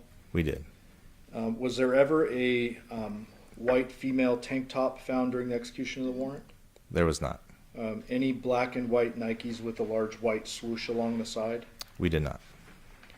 Why were the keys important if they were? The keys that were found inside the bag that was tucked away, hidden in the drawer, were important due to the fact that they were the truck keys to Jonathan's vehicle. So Did you learn something after the arrest of the defendant related to those keys? that basically those were the only set of truck keys that we had for the Jonathan's truck. So did you then go in and release that item of evidence to Yoko so that she could do what she wanted to do with the truck? That is correct. She had reached out to me asking for the keys because there was another set of keys for her to use. And I should ask you, during the execution of the warrant back at Paladura, was there ever a set of spare Chevy truck keys found anywhere in that search warrant? There was not. During the course of the Porcupine Rim search warrant, did somebody locate a Social Security card? Yes. Was that of any relevance to you? Not really any relevance. She had told us that Jonathan had given it to her, and it was found in her purse, which she did say that she had in her purse. Okay.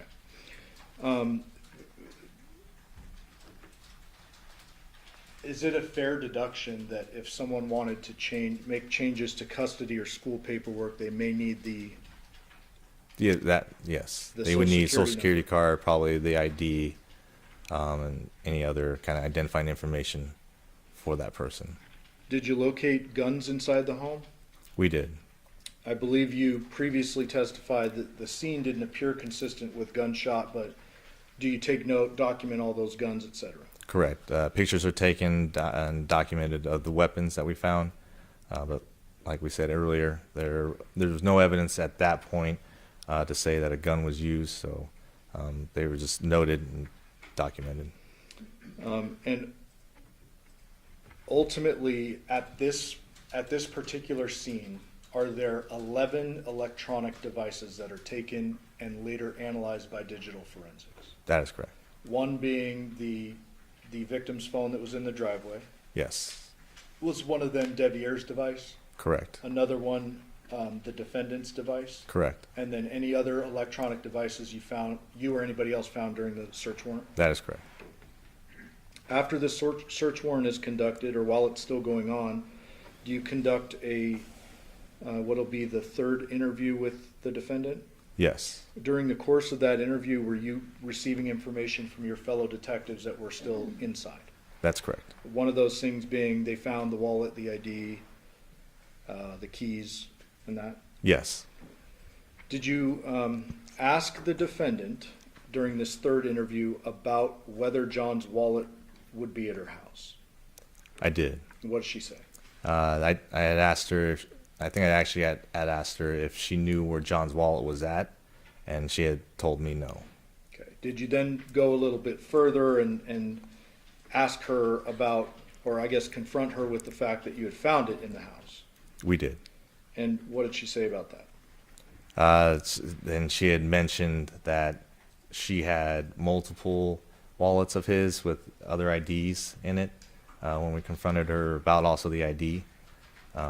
And then we had also talked to her, basically confronting her about that. Well, it's the most current ID. Why would you have that? And she really didn't have an answer for us for that. I'm going to ask you a very important but specific question. Who is it in this interview that talks about the wallet being wrapped in plastic bags? She was, Devyn. So she volunteered that info. That is correct. You did not tell her the wallet was found wrapped in plastic bags. We did not. Did you ask her, or Skinner ask her about the timing of when this would have allegedly been tied in the plastic bags? We did. And what was the response, or what did you take from that? What she had told us, it didn't, with the keys for the truck being in the plastic bag, her time frame wasn't making sense, just due to the fact that she had told us that when Johnathan had given her the bag and then had dumped stuff in there with the wallet and the keys, it was between the time frame of 8 and 9 o'clock, and then they had still driven from Paladura back to the Porcupine Rim house. And so at that point, she said, when we went back to that house, that's when I had put the plastic bag in my drawer, and then we drove back to Paladura, which we know now also that couldn't have been possible since it was his truck keys that were actually in there. So that couldn't have been the time frame that he had given her all that stuff. Did you attend John's autopsy? I did. Did you notice the obvious very large neck injury? Yes, I did. Other than that, were there any bleeding injuries on John's body at all? There was not. I want to go back to video surveillance for a moment. It's fair to say that dozens and dozens of homes and businesses were canvassed for surveillance. That is correct. And there are lots of hours of footage and data to comb through. Yes, You, I would presume, can't do that all yourself, correct? that is correct. And so we've previously had a detective testify about a lot of that, but I just want to hit a couple of points with you, okay? Okay. You are generally familiar with the surveillance, Generally, yes. generally. So was there footage taken from a Terrible's near the Paladura address? Yes, there was. Did that footage show the defendant and John alone leaving the store around 10:11 p.m.? It did. Was there a bunch of footage taken from the Paladura neighborhood itself? There was. Was there footage from 2699 Fan Palm? Yes, there was. And do you remember if that one was a fixed camera? I believe, yeah, it was a fixed camera that recorded, constant recorded. Was that, did that show the victim's truck arriving in the neighborhood about 10:12 p.m.? I believe so, yes. And that would have been consistent with the distance from the Chevron? It would be. So if they leave Chevron at 10:11, it's real close by. Correct. The Chevron was located just around the corner from their house. 2696 Paladura, was there footage from that? Yes. And was that, if you're facing the homicide scene, is that the home to the right? Yes, it would be. Okay. Was there a clip of that that you observed that showed the headlights arriving consistently around that time the Chevron video ends and all that? That's correct. And that showed two shadows getting out what appeared to be the truck? That would be correct, yes. Around 11 a.m. was there, 11 p.m. was there footage from that camera showing a figure put something in the Nissan, turn it on, and then move it forward a little bit? Correct.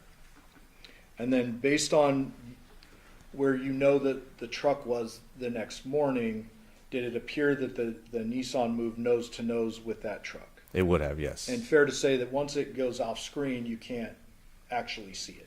No. Obviously. That same camera, was there an activation at 2:04 a.m.? Yes, And does that depict generally the Nissan backing up and leaving? that is correct. Video from Porcupine Rim. So we're moving now to Porcupine Rim. Was there a couple of videos that showed Deviere's work van parked behind the sedan?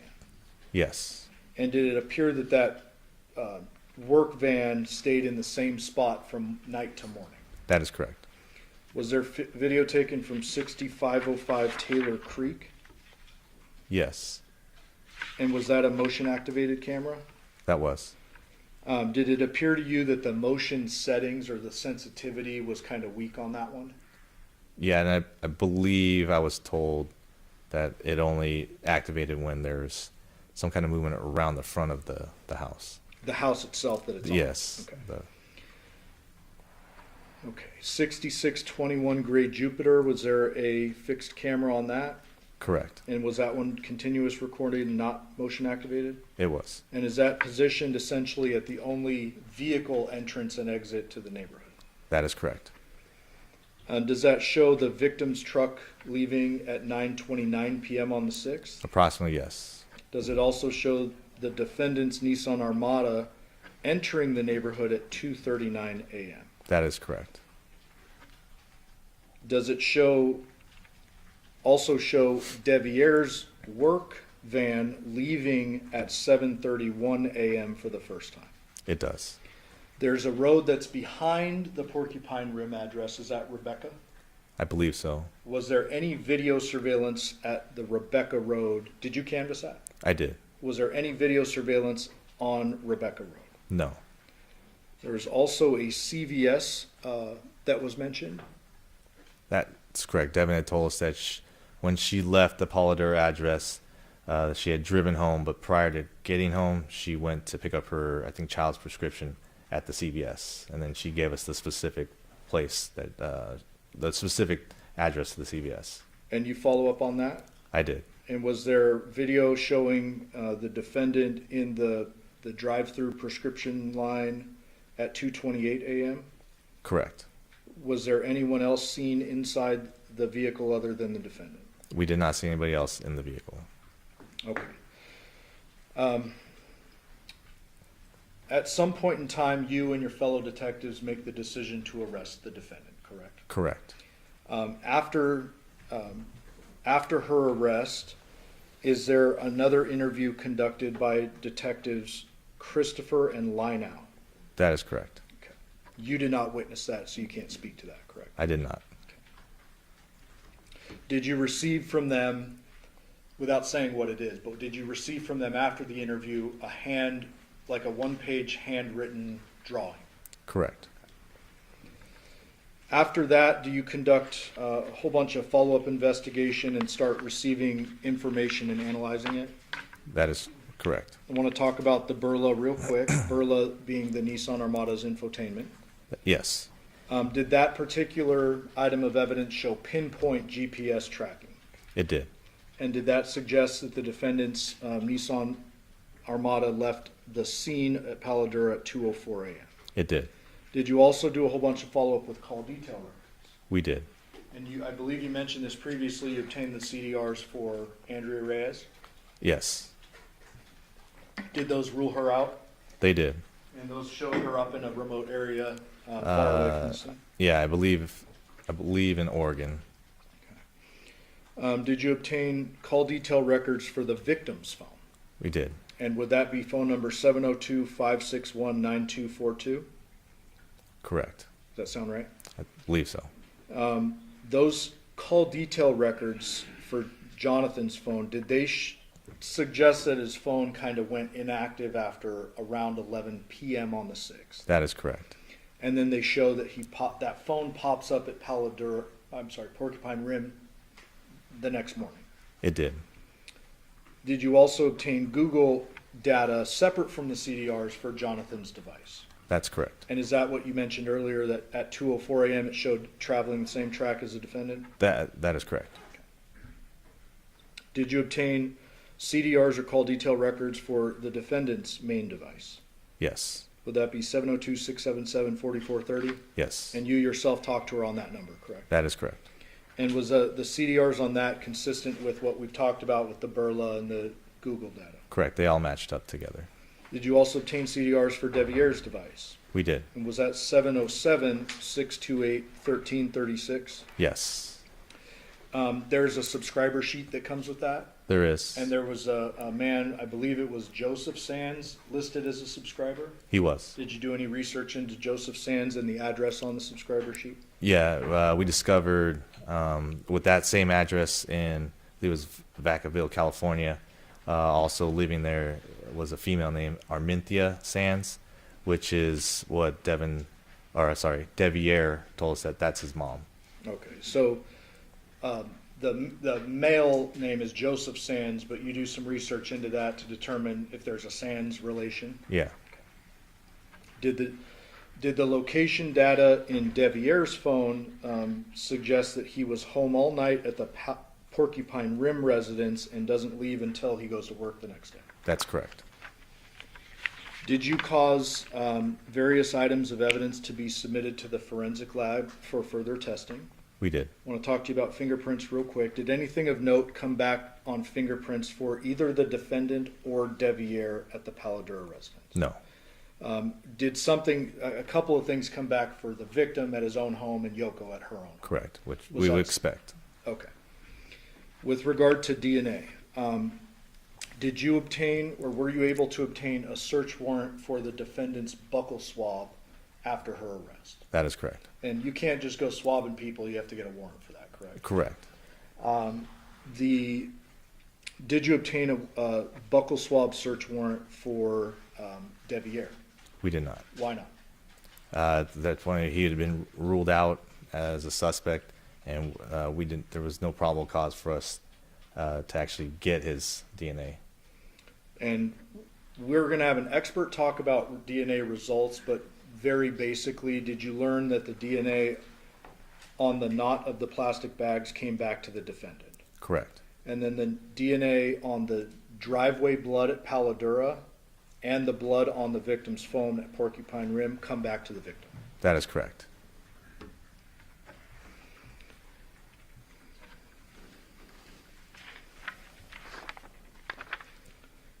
Detective, I'm almost done with you. Just one little last line of questioning here.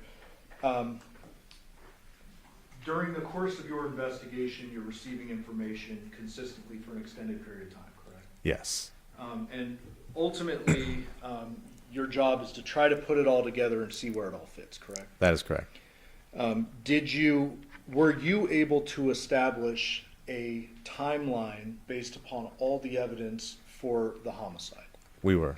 And fair to say that a forensic pathologist, medical examiner, they're a little wishy-washy when it comes to timing death, correct? You could say that, yes. Okay. What did you conclude the time of death was for John? So, given all the evidence that we collected, phone data, and then the blood, the DNA, and stuff that came back to our victim, Johnathan, we kind of deduced that we know that he was last seen at the house at Paladura about 10:12 from Yoko and from Devyn telling us that, hey, yeah, Yoko saw him alive at about that time frame, 10 o'clock. And then we know that the last person to see him was Devyn, and then she left the house around 2 o'clock. And given the fact that we had the phone that had his blood on it, leaving the house at about 2:04, we know that definitely 2:04 was the end time. So between 10, I think it was like 10:12 when they arrived there, to 2:04 when she leaves, that would have been our time frame that we know the homicide would have occurred, given the fact that he didn't have any cuts on him. There was no other blood that would have been coming from Johnathan, except from when he was killed and then when his head was cut off. So that's how we can say that, yeah, the homicide would have occurred between that time frame.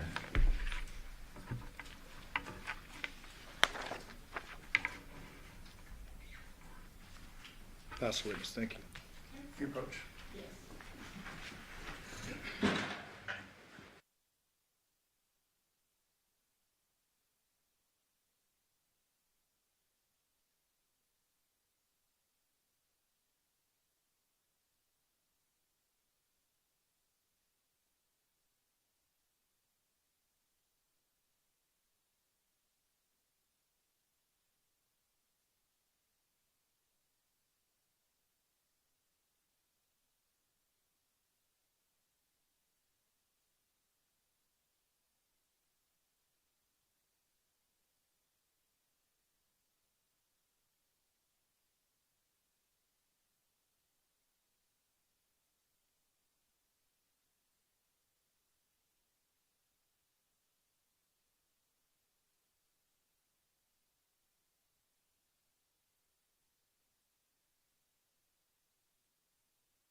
take a brief recess. We'll take a cross-examination of this witness.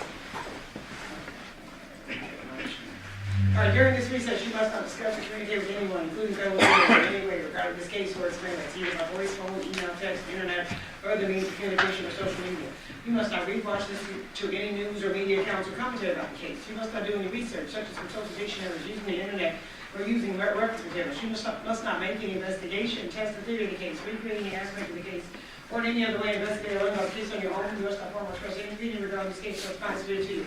Ladies and gentlemen, 2:35 will be in recess until 2:50. All rise for the jury.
Do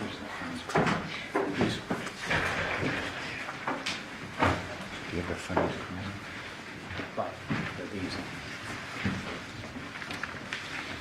Please be seated. Your Honor, the jury's all present and accounted for. We are back on the record in C, 377239, State of Nevada versus Devyn Michaels. May the record reflect that Ms. Michaels is present with her attorneys. Deputy Sheriff on behalf of the state. Will those parties in the presence of our jury? Yes, sir. Yes, Your Honor. All right, Detective, I just remind you that you are still under oath. Yes, ma'am. Mr. Johnson, you may begin your cross-examination. Thank you. Good afternoon, Detective. Good afternoon.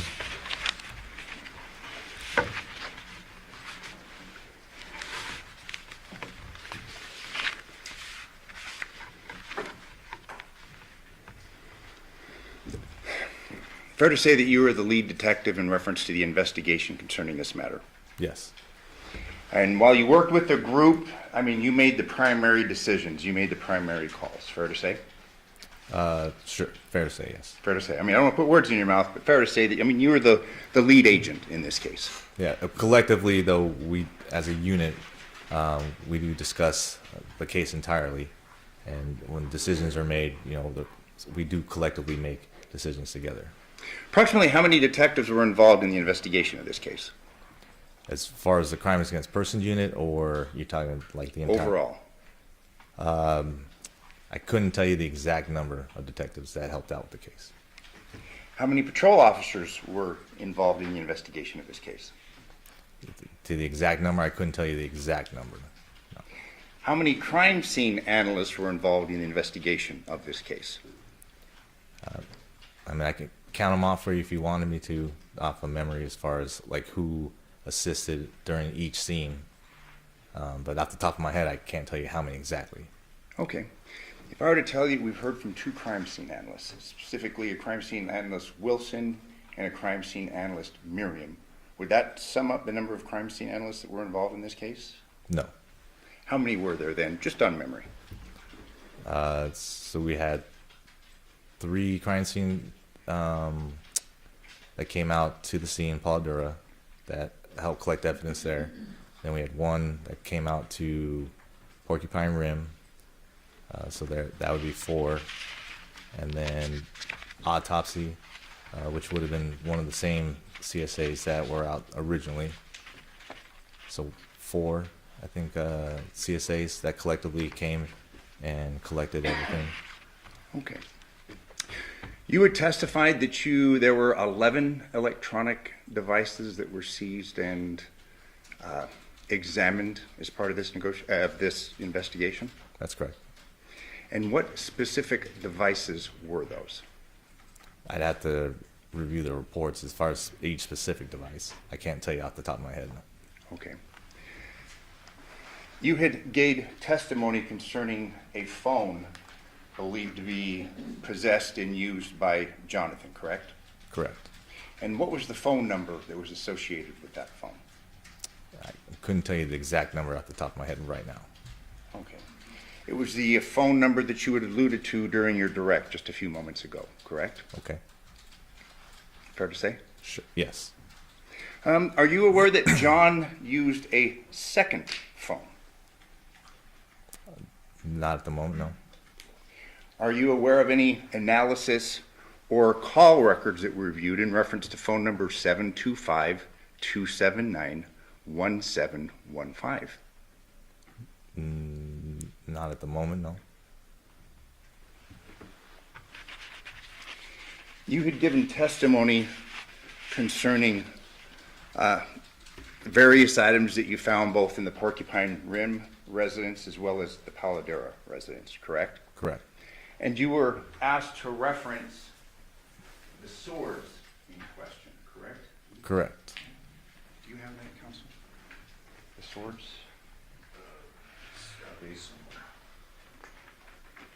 And we don't take issue with the photograph, but I have some questions concerning that.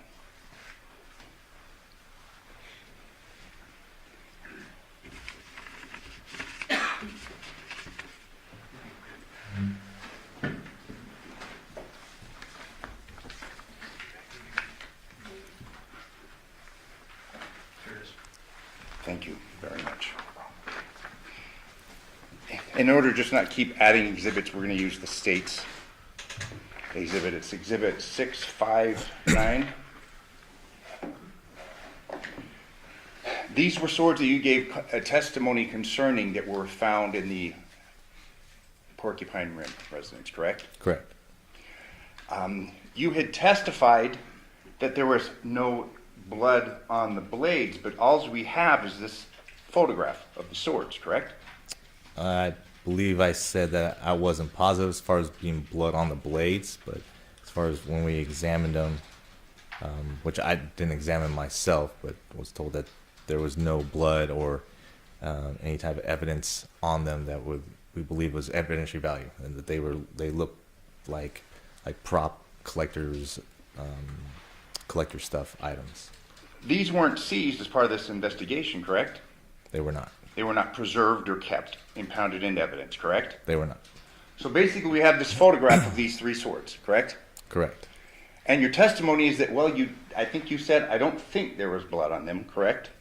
No, I believe that I was told that there was no blood on the actual swords. And who would have told you that?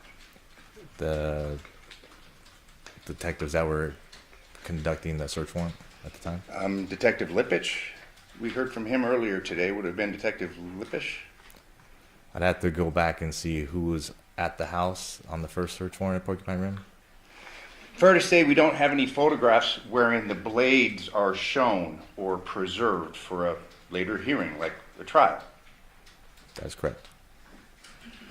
No swabs were taken of either the blades or the handles, correct?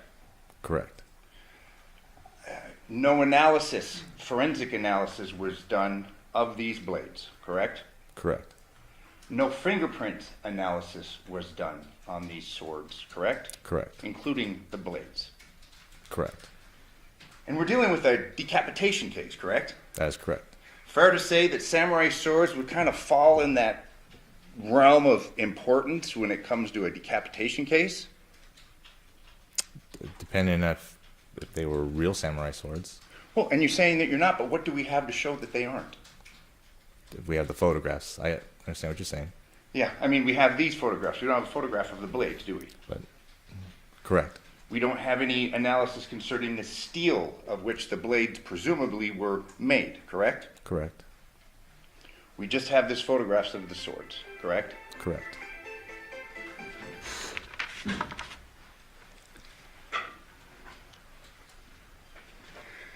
There was a photograph shown, I believe it was the second day of trial, concerning the bathroom area of the Paladura house, the downstairs bathroom. Do you recall? Do you know? Have you reviewed it? I've seen the crime scene photos, yes. Was there any analysis done inside that shower? Off the top of my head, I couldn't tell you. I would say that there probably would have been. I couldn't tell you off the top of my head right now if there was analysis done. No swabbing the interior of that shower, presumptive test blood, nothing? That you would have to ask the CSAs that were conducting the processing of that house. No DNA swabs submitted for further analysis of the contents of that shower? Like I said, I wouldn't be able to tell you if it was or if... No, we didn't submit any swabs from the shower. I can tell you that. Okay. You had testified that no guns were impounded through the course of this investigation, correct? Correct. And that was because I believe your testimony was that nobody had said anything about hearing a gunshot, correct? That was part of it. It was also given the fact that we didn't have any bullet impact marks inside the house. There wasn't any blood spatter that you would believe to see from a bullet going through somebody anywhere inside the house. And then the fact that nobody had actually heard a gunshot or was reported a gunshot. So that was all part of it, correct? You had testified that when you came across the body, you had noticed that there was not that much blood found, correct? Given the circumstances. Given the circumstances, I thought that there'd be a little bit more blood there. So this crime scene, you'd agree, was something that was out of the ordinary. Unique. It was unique. I mean, assuming the head had been severed by a mechanical powered saw, we would expect there to be cast off from this saw, would we not? I guess it depends on what type of saw was used. And you're aware of the analysis done by Dr. Burns, wherein she opined her conclusion is that a mechanical powered saw was used, Correct. in addition to a knife or perhaps a sword, correct? I don't believe she said a knife, no. But nonetheless, you didn't find anything indicative of a mechanical powered saw upon your review of the crime scene where the headless body was, correct? Correct. But we know, at least based upon the anthropologist's expert opinion, that a mechanical powered saw was used, correct? Correct. In reference to a gunshot, again, you're just presuming a gunshot didn't occur, a gun wasn't used to kill this gentleman, correct? Given all the evidence that we saw at the scene, we hadn't had anything to say that there was a gun used in this incident. But there's really nothing to show other than what the anthropologist found, that a mechanical powered saw was used, correct? I mean, we have an anthropologist that said a mechanical powered saw was used, correct? To sever the head. Yes. Correct. And there was no evidence found concerning that mechanical powered saw, correct? Correct. You have a person that's dead, cause of death unknown, no guns are impounded or tested, correct? Correct. No gunshot residue tests are done concerning the decedent's body, correct? Correct. No gunshot residue tests are performed upon Deviere Willette's hands, correct? Correct. No gunshot residue tests are performed upon Devyn Michaels' hands, correct? Correct. As stated previously, there wasn't any evidence to say that a gun was actually used. And to your point, as far as not doing GSR on our victim, there was chemicals poured on his body. So at that time too, even if there was believed a gun to be used, we wouldn't have been able to do that with him, given the fact that there was believed chemicals to be poured on him. But his hands were bagged, correct? After the fact. Yes. And presumably the decedent's hands were bagged for further testing, correct? Correct. In fact, we know that the hands were swabbed for DNA, correct? Correct. But the hands were not swabbed for any gunshot residue tests, correct? Due to the fact that there was no evidence to say that a gun was used during the incident.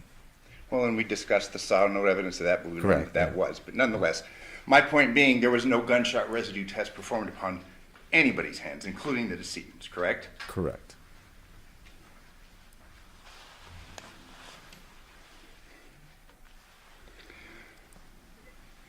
You were present during the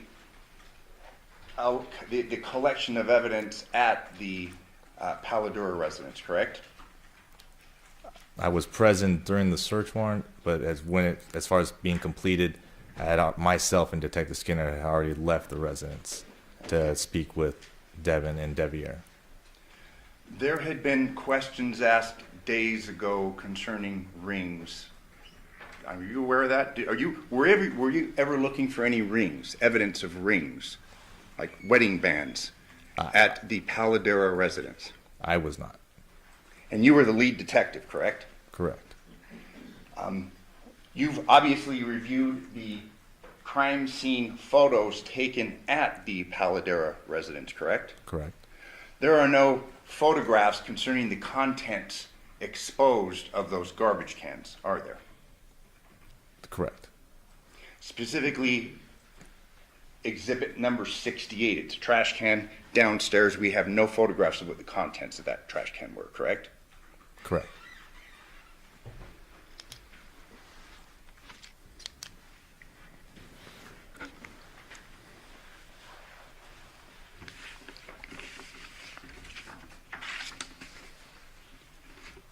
In reference to electronic devices, I'm going to show you what's been marked and by the state, state's exhibits 284 and 287.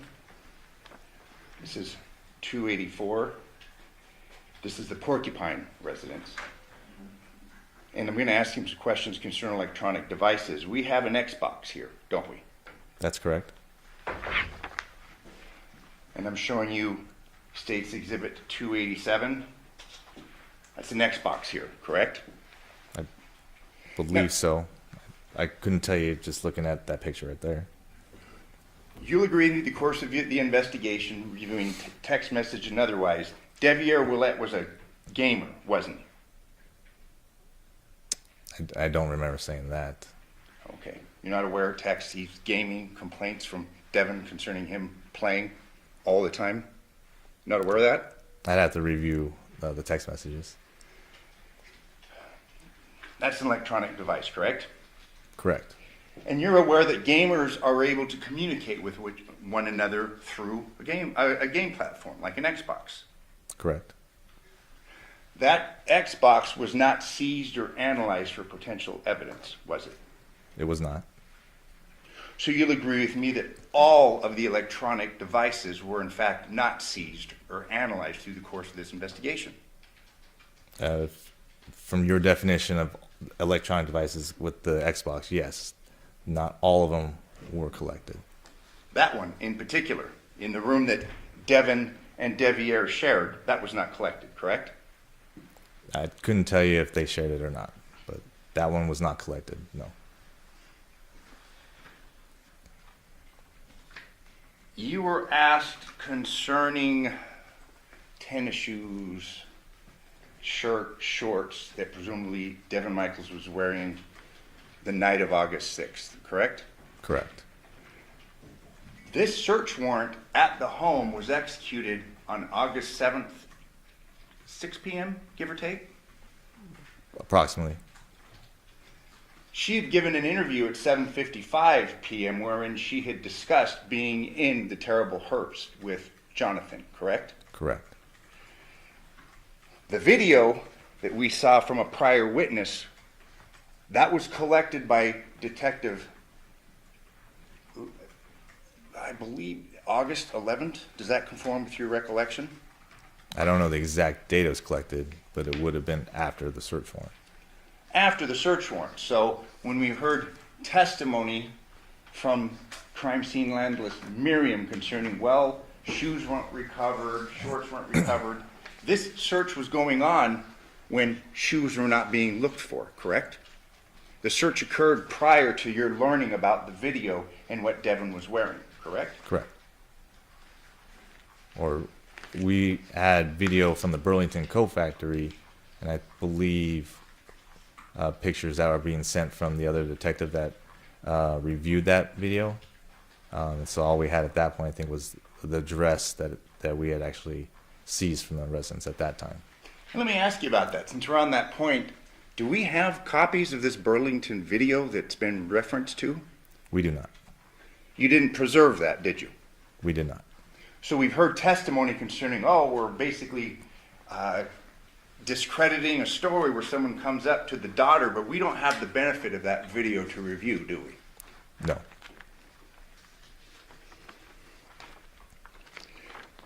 There are a couple of photos that were taken in reference to the Porcupine Rim search. I'm going to show you what's 265A.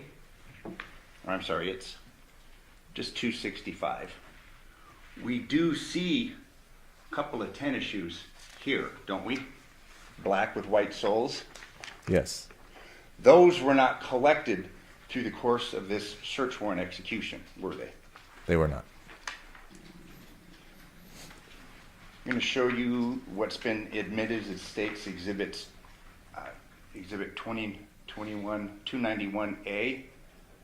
Presumably this is a closet in the Porcupine Rim residence, correct? Correct. We have tennis shoes up here, don't we? That is correct. But those weren't collected or put into evidence, correct? They were not.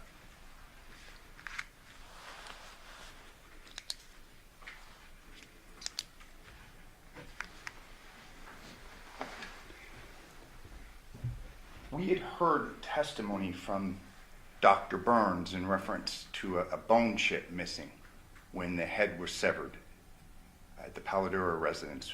Was a bone chip ever recovered at the crime scene? No.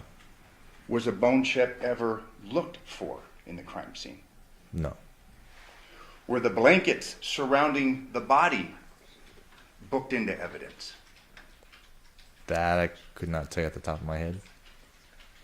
If I told you that there's been testimony that there wasn't, would you have any reason to disagree with me? If you told me to say that again, That they weren't? that they weren't taken, Yeah. okay, yeah, wouldn't have any reason to disagree with you. The blanket on top, the surrounding, I mean, the mattress, none of that was taken and impounded into evidence, correct? Correct.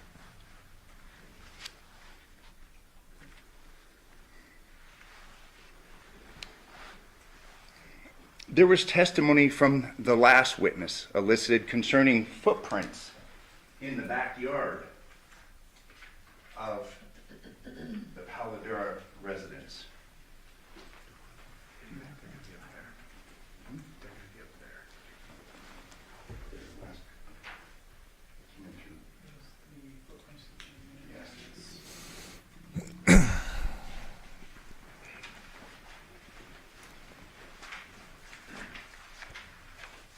We had marked and admitted, and the court will have them, exhibits of footprints. You were aware of these footprints in the backyard? Correct. They were measured. Correct. Any further analysis done on the footprints in the backyard where this dead body's found? As in what type of analysis? Size comparisons. To, Male, female, shoe size. I do not believe so. They were documented, but they weren't followed up on, correct? Correct. Are you aware of what size Deviere Willette his feet are? I could not tell you at the top of my head, no. Were any of his shoes seized? No. Fair to say that those photographs appeared fairly recent, like fairly recent footprints, based upon the review of the photographs? I could not tell you if they were recent or not. Okay. But they were fresh. I mean, they were there. They were in sand, correct? Presumably the elements wouldn't have changed them or flattened them. And we have seen pictures of those photographs, or we've seen, those have been admitted as exhibits. No follow-up investigation in reference to that, correct? Well, we didn't have any evidence to say that somebody had come through the back towards the end of the investigation. So as far as any comparisons done, like you're saying, yeah, no, there were no comparisons done after the fact. How about the directionality? Were those footprints leaving the residence or entering the residence? I don't think you could tell whether or not. But it's your testimony, nonetheless, that because Deviere's phone was at the house, he was basically eliminated as a suspect, correct? On top of his statement, Devyn's statement, the sailor phone, correct. His vehicle never left the neighborhood. Both vehicles never left the neighborhood. We deduced, yeah, that he and the girls were there at the house that he had to watch. But the girls were asleep, correct? The girls were, I mean, they're going to school the next morning. And that is fair to say. The girls were going to school the next morning, correct? Correct. Girls weren't up all night, were they? I couldn't tell you if they were up all night or not. I just know that there was a text message also from Deviere to Devyn stating, I think it was around 10:30-ish, where he said that he was going to sleep and the girls were already asleep. But we don't know whether he stayed there or not. His phone stayed there. We don't know if he stayed there, do we? Given all the video surveillance, given his phone, vehicles, nothing left the neighborhood, you could say that he didn't leave there. There was a walkway, and we addressed it with the last detective. One house over from the Porcupine Rim residence, correct? One could walk out of the neighborhood and not be seen. Fair to say? Correct. He could have gone over the back fence because it was on Rebecca. He had butted against the street, correct? Correct. There was a presumption that perhaps someone had driven, but again, the video coverage of the Porcupine Rim residence was not perfect, was it? Surrounding Porcupine Rim? Yes. It was motion activated. Correct. And subpoenas weren't issued to get the entire documentation of the comings and goings, correct? Homeowners were relied upon, correct? And whatever they turned over. Correct. But if you have motion activated cameras, they would have access to all the activations that are with the cameras. So subpoenaing, if you're asking us if we subpoenaed the actual company, see if there's extra video, You weren't. we didn't. You had to rely upon the voluntary participation of the neighbors, correct? Correct. And you'll agree with me, sometimes in Clark County in the Vegas Valley, oftentimes neighbors don't necessarily, they aren't the most cooperative, fair to say? Sometimes, correct.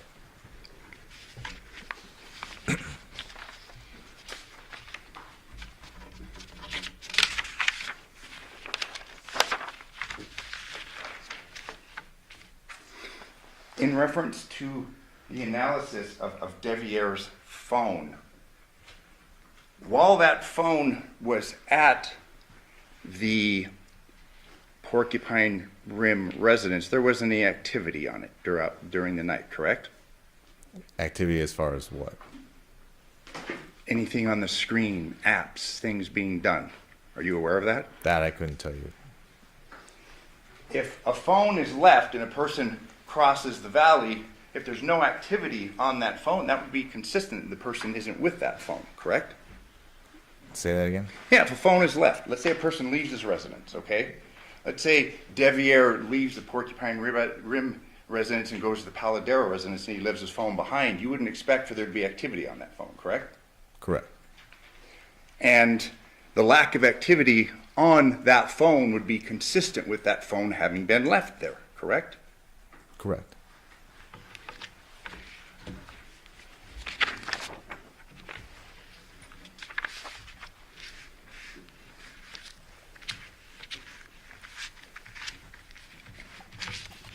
You testified that no DNA evidence was taken from Deviere to compare it with any DNA that was taken, correct? Correct. You had testified that you did not obtain a warrant to do that, correct? Correct. You could have gotten that DNA by asking him for it, correct? For consent, correct. We could have asked him. Are you aware of that was ever done? No, it was not. It was assumed from the get-go that he was not involved because his phone was at the house that night, correct? And everything else that we listed that ruled him out. You've had cases wherein a person goes and commits a heinous crime and leaves a phone behind, correct? It's happened. Are you aware that Deviere worked for Hometronics? He was involved in installing home security systems? That's what he advised me, yes. Are you aware that he had tools and that he installed hundreds of security systems in homes across the valley? I don't know how, as far as the amount of stuff that he has installed, but yeah, he had mentioned that he installed security cameras and hung TVs and stuff like that. Home entertainment systems. Pretty much. And you'd agree with me that in order to install a home entertainment system, you need to have tools like a mechanical powered saw, correct? That I couldn't tell you what exactly. I can tell you from experience, as far as me hanging TVs and doing security cameras, I used a drill bits, and that's it. Speakers, you got to cut the drywall, put speakers in. If that's what you're doing, Yeah. as far as going into the wall. You had testified that you had sealed up and taken the Nissan Armada, correct? Say that again. The Nissan Armada, you testified that it was basically sealed up and submitted for tests, correct? It was sealed and then towed to the station, yes. And that was done in order to obtain any trace evidence, blood, DNA, things of that nature, correct? Correct. And the results of that analysis was negative in reference to a crime having occurred, correct? Correct. No blood was found. No blood was found inside the vehicle, no. No DNA being traced back to Johnathan was found, correct? Correct. You know, you had testified that you said something about spots, water on the vehicle. It was your opinion that maybe the vehicle had been washed. Is that correct? Correct. Did you take any close-up photographs of that to substantiate that, or is that just an assumption that you're making? That's from what looking at the vehicle on scene, and yeah, noticing that there were water spots on the vehicle. The inside of the vehicle was kind of a mess, wasn't it? maybe not teenager mess that we heard from another witness, but I mean, it was not very clean, was it? I guess it's whatever you consider clean. It's cleaner than my vehicle, so I considered it clean. We had heard testimony, I believe it was from Detective Spangler, concerning a stop at Funny's. Are you aware of that? Under the analysis of the Burla, the morning of the 7th. No. We'd heard testimony, I think Detective Spangler had referred to it as Burla, or I'm sorry, through his analysis as like a Funny's car wash, but Funny's is a gas station, isn't it? I couldn't tell you. I'm going to show you what's been marked as Defense Exhibit X3. Move to admit and move to publish.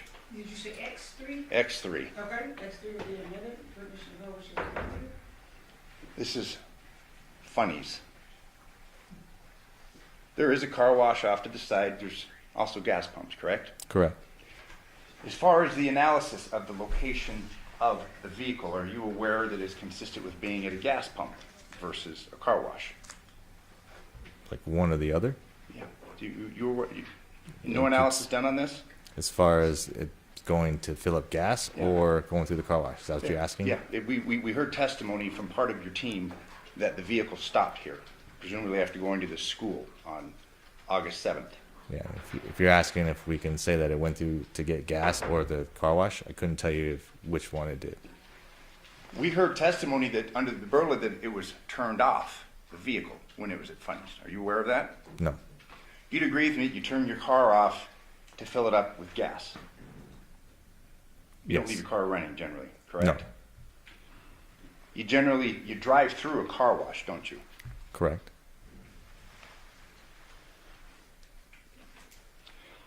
Are you aware of the movements of this armada the morning of the 7th? Not all the movements, no. Okay. Through your investigation, you learned that Devyn took the girls to school, correct? Correct. In fact, you had learned earlier through your investigation that there had been a discussion with Johnathan of the girls going to the school next to Devyn's house, correct? Correct. Took the girls to school that morning, went to Funny's, fair to say, got gas. I can't dispute that, no. Okay. Also went to Taco Bell, correct? Like I said, I don't know all the exact spots that the vehicle went.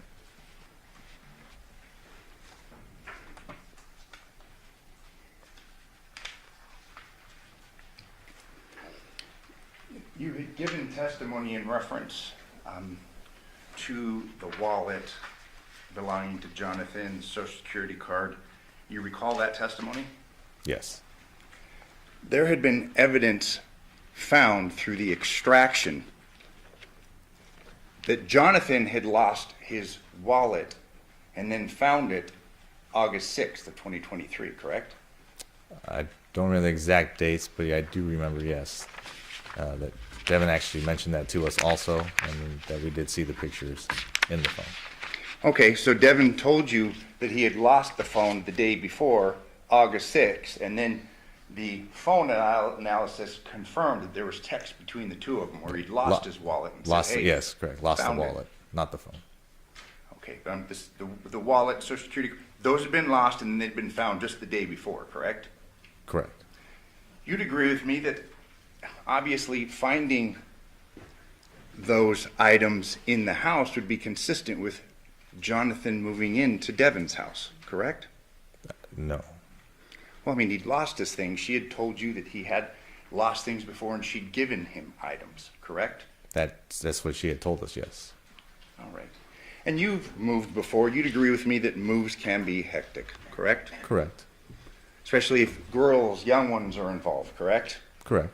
All the evidence points to the days leading up to this that a move was occurring wherein Johnathan was moving in with Devyn, correct? Correct. The girls had been at Devyn's house since around May 27th of 2023, correct? I don't know the exact day, but I believe that she told us they were there up until school ended, and then once school ended, the kids went with her. Yeah, and they were with her all summer, correct? Correct. And then through the course of your investigation, you learned that they were going to try things again and that Johnathan was moving in with her and the girls, and that was the plan, correct? That's what we were told, yes.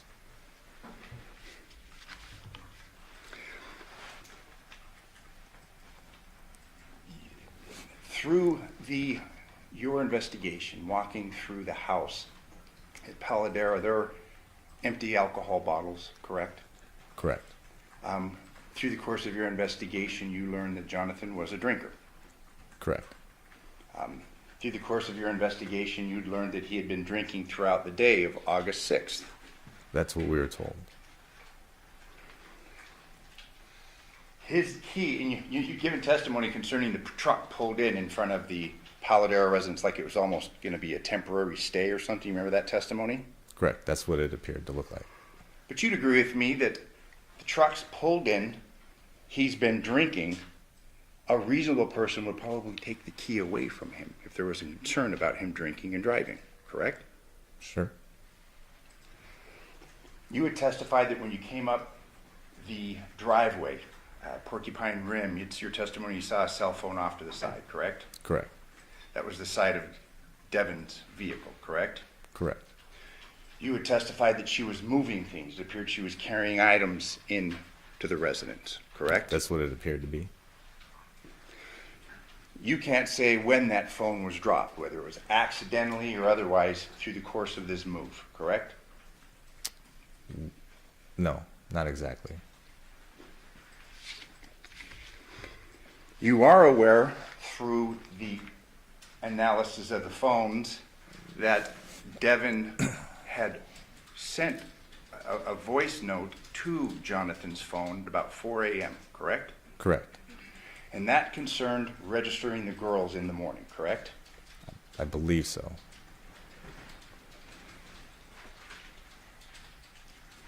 You'd agree with me that one interpretation of that is that Devyn thought that he was alive, correct? She was complaining about his failure to register the girls. Sure. I mean, you said sure. You're agreeing with that's possible. I can agree with isn't what it? you're saying, yes. It's possible. And that through the analysis of Devyn's phone, she had received several calls the night before from the landline of her home, correct? Correct. 11 calls, correct? From the landline? Yes. I don't know the exact number. You're also aware through the analysis of the phones that the night before she'd been with Johnathan until about 1 a.m. and that she'd received a number of phone calls from the landline from her home address, correct? She would have been there till at least 2 o'clock in the morning. Yeah, the night before. So she was there late 2 nights in a row, correct? The night, you're talking about the 5th? Yes. Oh, that I'm not sure as far as how late she stayed there at that time. Okay, but she'd received a number of phone calls from her home 2 nights in a row, correct? I don't have anything to dispute that, no. And there was a landline at her residence, correct? That's what she told us, yes. Deviere, if you're aware, has testified that there was no landline at the residence. Are you aware of that? No.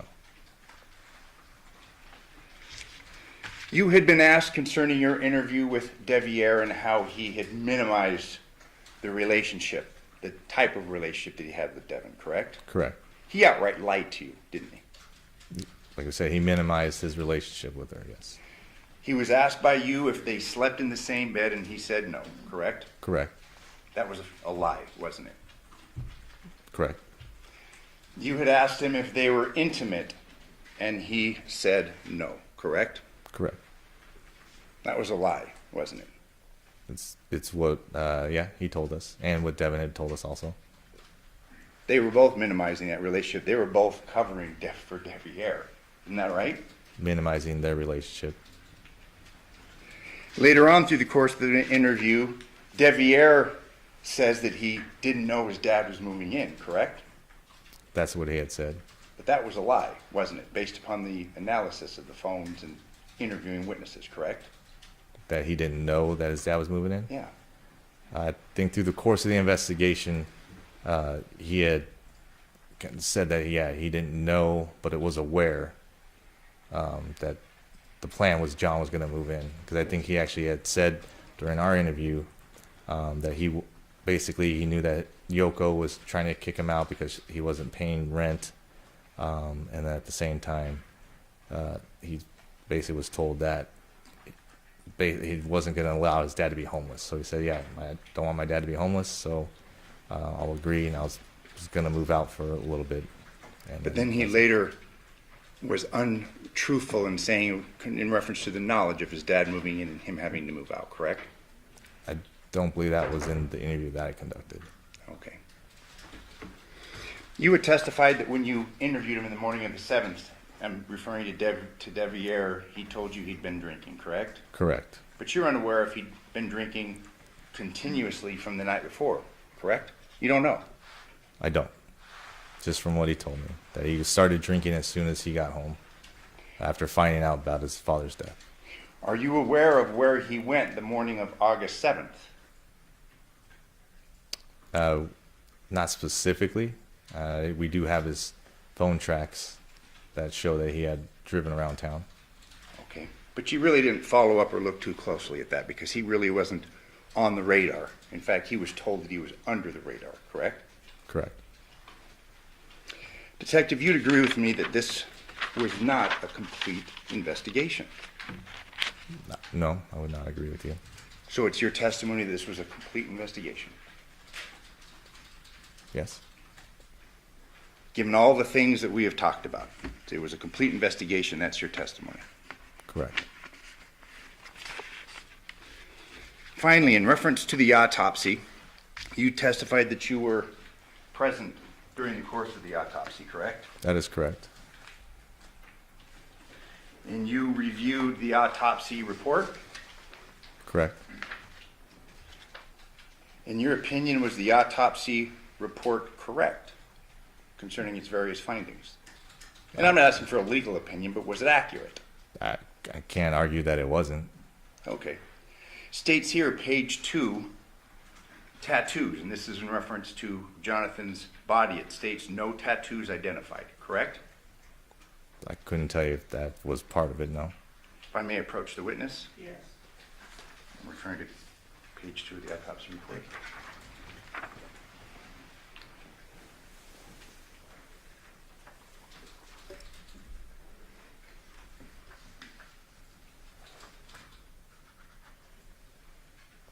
Which part are you referring to? Tattoos. Yes, it says no tattoos identified.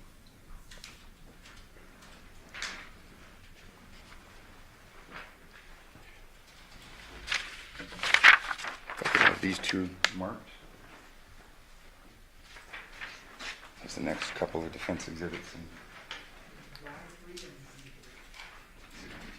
Why is my fault? Why is he in Z3? Yes, Y3 and Z3. Y3 and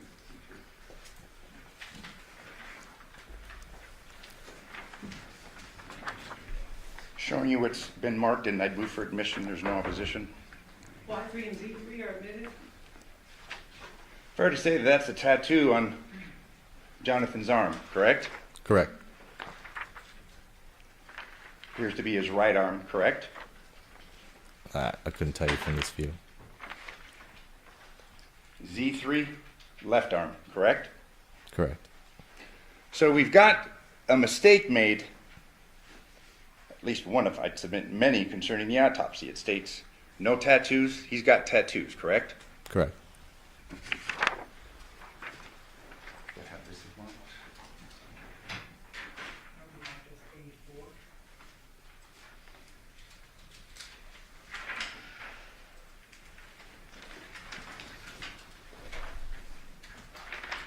Move for admission of A4. A4 are admitted? This is Jonathan's hand. Appears we've got a wound on that hand, don't we? From the picture, yeah, there's a wound there. Court's indulgence.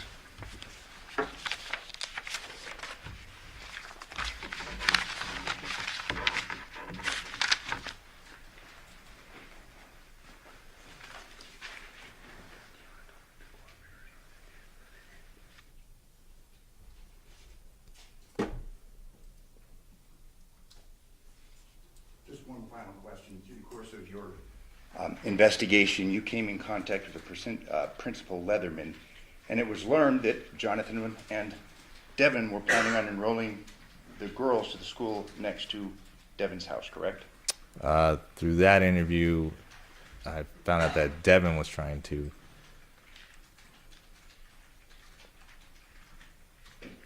But then you make reference to Johnathan wanting to enroll the girls with her, correct? At the school near her house. I believe so, yes. Thank you. I have no further questions.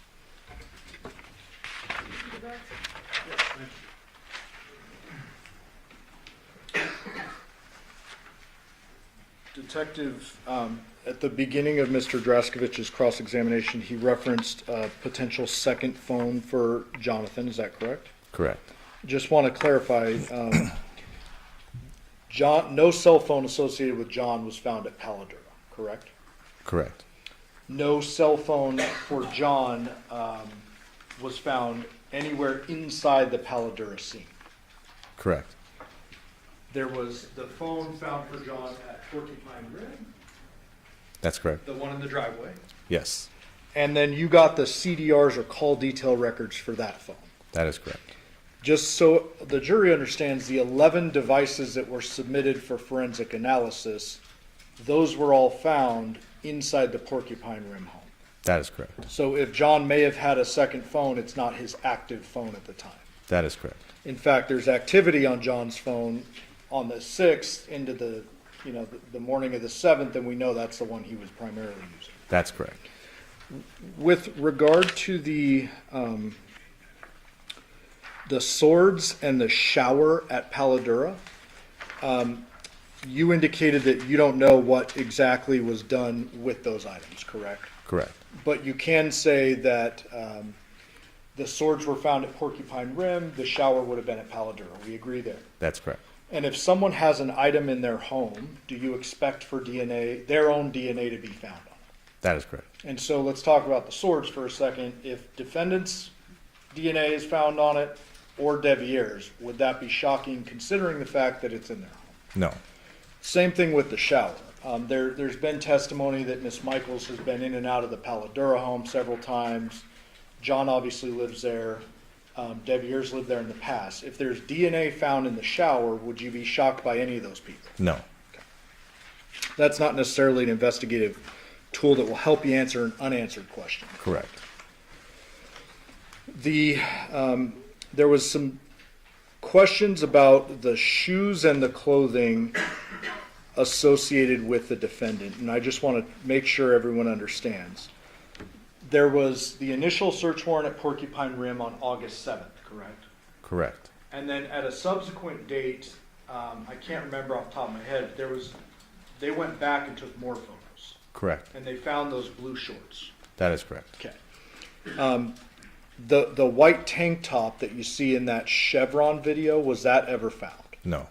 And then there was photos of, I believe it was 2 sets of black and white shoes, you recall that? That's correct. But your testimony is no one ever found the black and white shoes with the big white Nike swoop That is correct.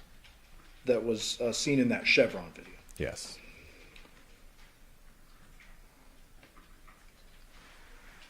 There was some also questioning about the amount of blood. You would expect more, correct? Correct. You cannot testify to this jury whether or not the person who did the killing put a towel over the head or anything like that when the real wet work was happening, correct? Correct. In fact, there's evidence to suggest there's a lot of evidence removed from the scene. Correct. One big glaring piece of evidence, correct? That is correct. At least. There was some testimony about the shoe prints in the backyard. Yes. It's kind of the same line of questioning. You can't time shoe prints, correct? No. So if there is a shoe print in the backyard, it could be from anyone who's ever been in that residence. Correct.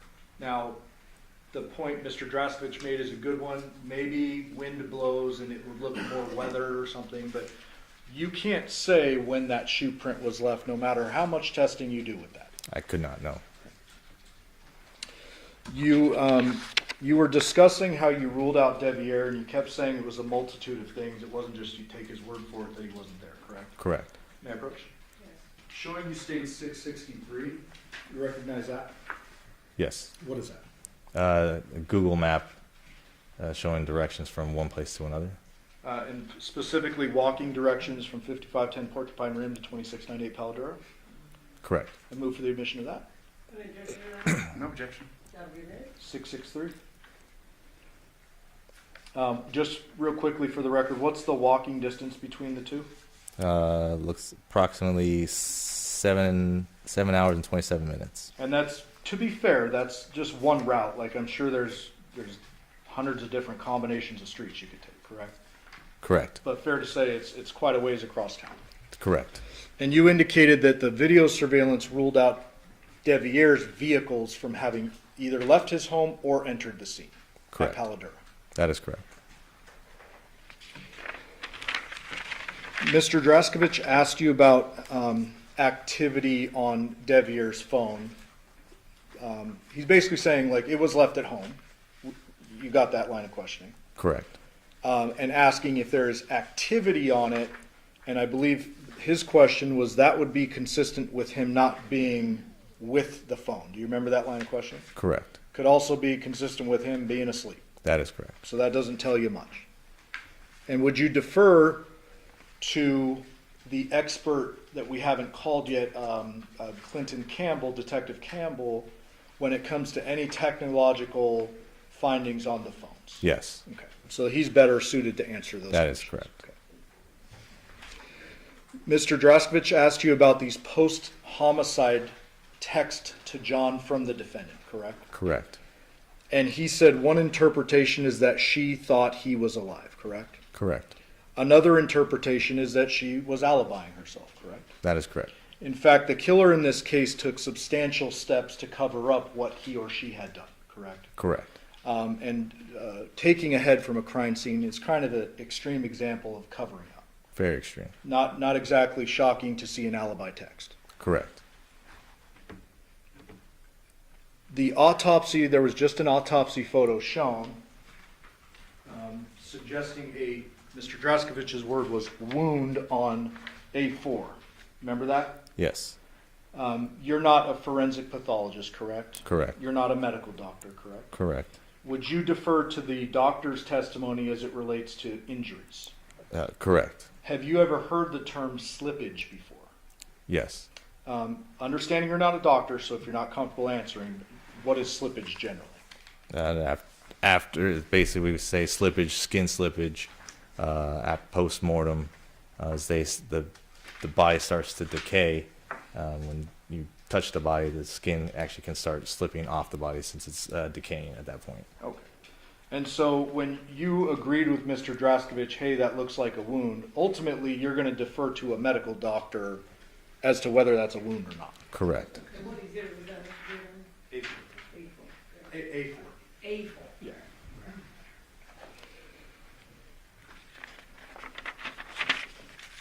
And Detective, I apologize, I forgot to put these up before. May I approach? Yes. Almost done. You recognize all of these? Yes. And do those all appear to be images of the relevant folks we've been talking about? Correct. Judge, I'd move the admission of 13, 609 through 613. Number 13, 609 through 613? Yeah. No objection. Thank you. Just for the record, 613, who is that? Masao Yoshida. 612, who is that? Victim Johnathan Willette. 611, who's that? His mother, Yoko Willette. 609, who is that? Deviere Willette. 610, who is that? Devyn Michaels. 613, who is that? Johnathan with his 2 kids. Do you see the defendant who you arrested for murder with use of deadly weapon here in the courtroom today? I do. Can you please point to that person and describe something she's wearing today? We stipulate the ID of Devyn Michaels. All right. Identification has been stipulated. Thank you, Your Honor. I'll pass the witness. Thank you, sir. Any follow-up instructions? As far as deferring to the medical doctor in this case, that's the same medical doctor that said that there were no tattoos, correct? Correct. No further questions. Any follow-up on that? No, thank you. Do the ladies and gentlemen, do you have any questions for this witness? If you could write your question on a full sheet of paper with your name and your jury number. Counsel for the approach.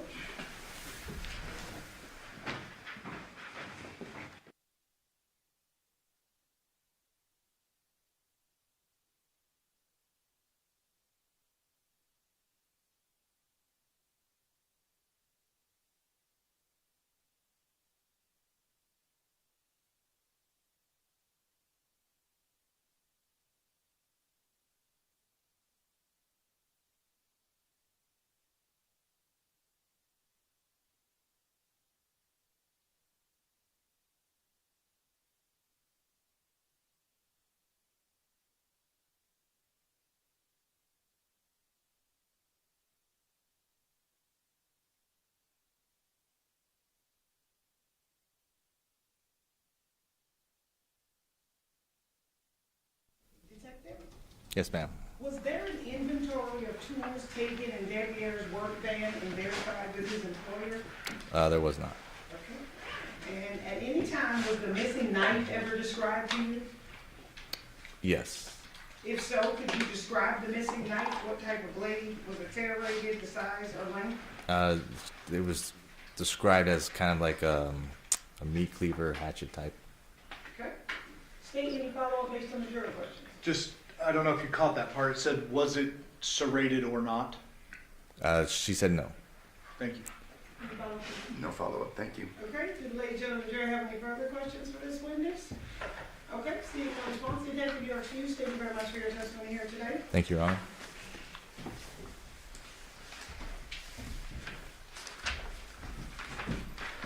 Deputy, may I call your next witness? State's next witness is Elizabeth Papacostas.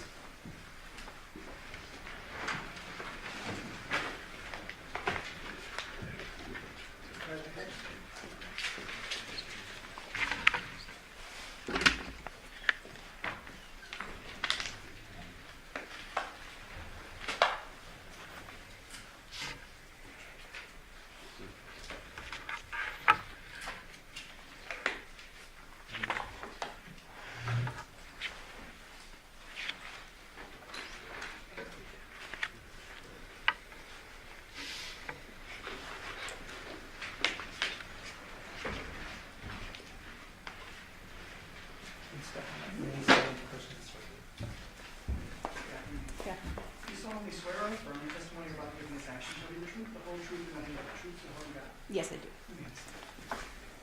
Ma'am, please state your full name and spell it for the record. My first name's Elizabeth, Elizabeth, Papacostas, Papacostas.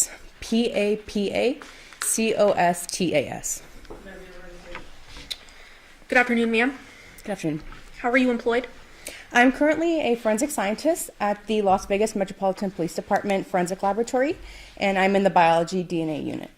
How long have you worked in that capacity?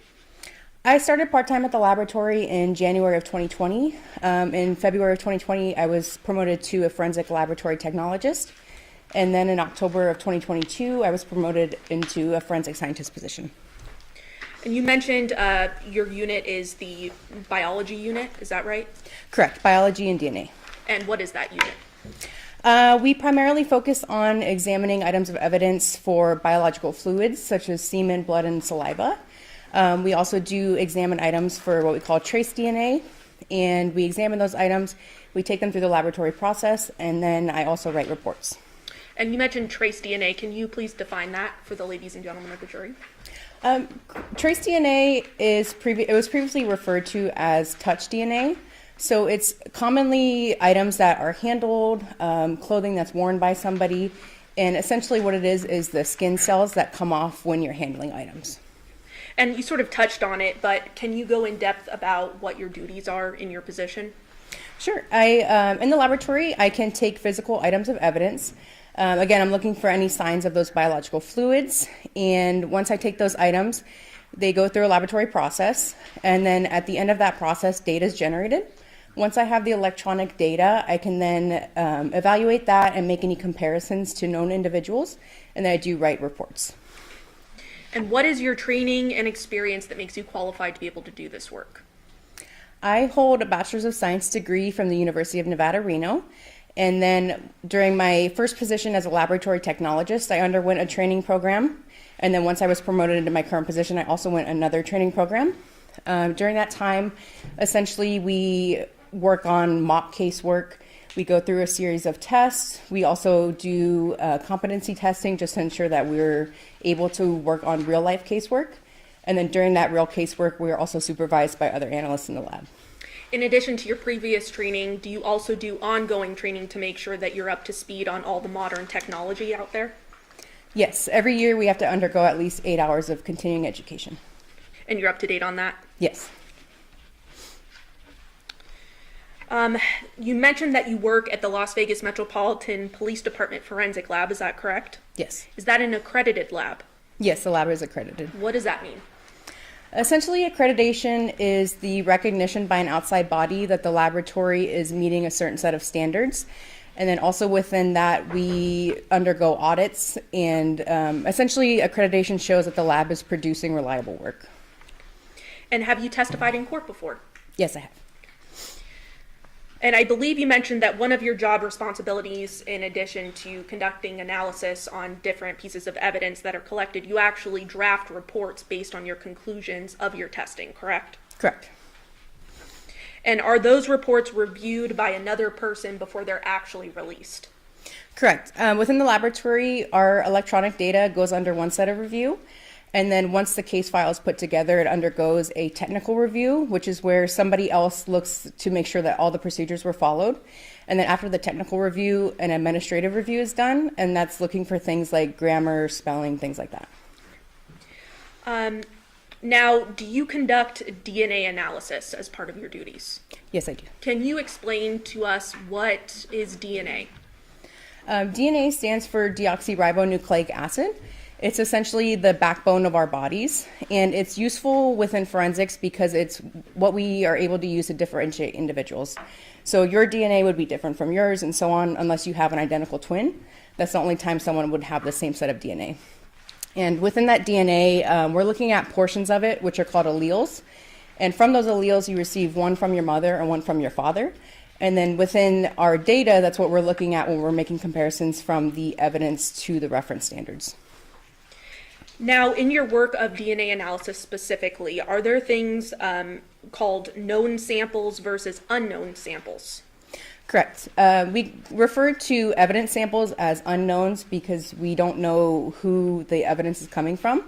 And then known samples are also referred to as reference standards. So that's when a sample is collected from the inside of somebody's cheek, and then we use that as that individual's known standard.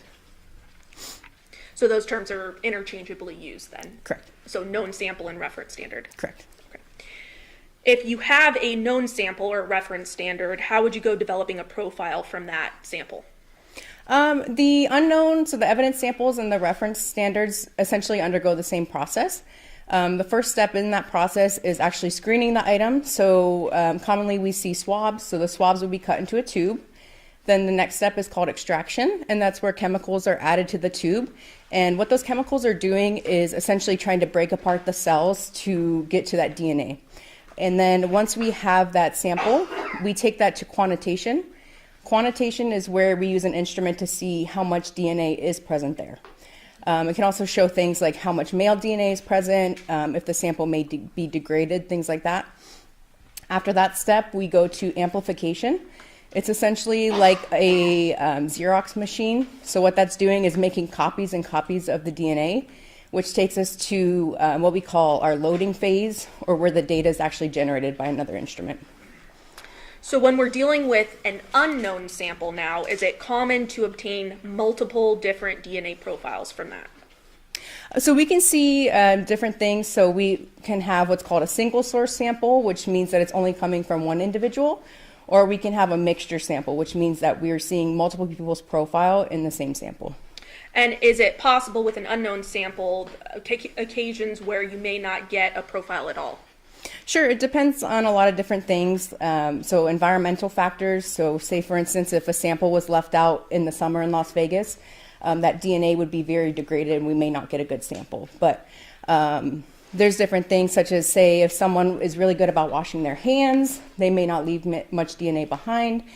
If an item is out in the public and a lot of people could be touching it, we would see more people on that sample. So there's quite a few different environmental things that can play a part in that.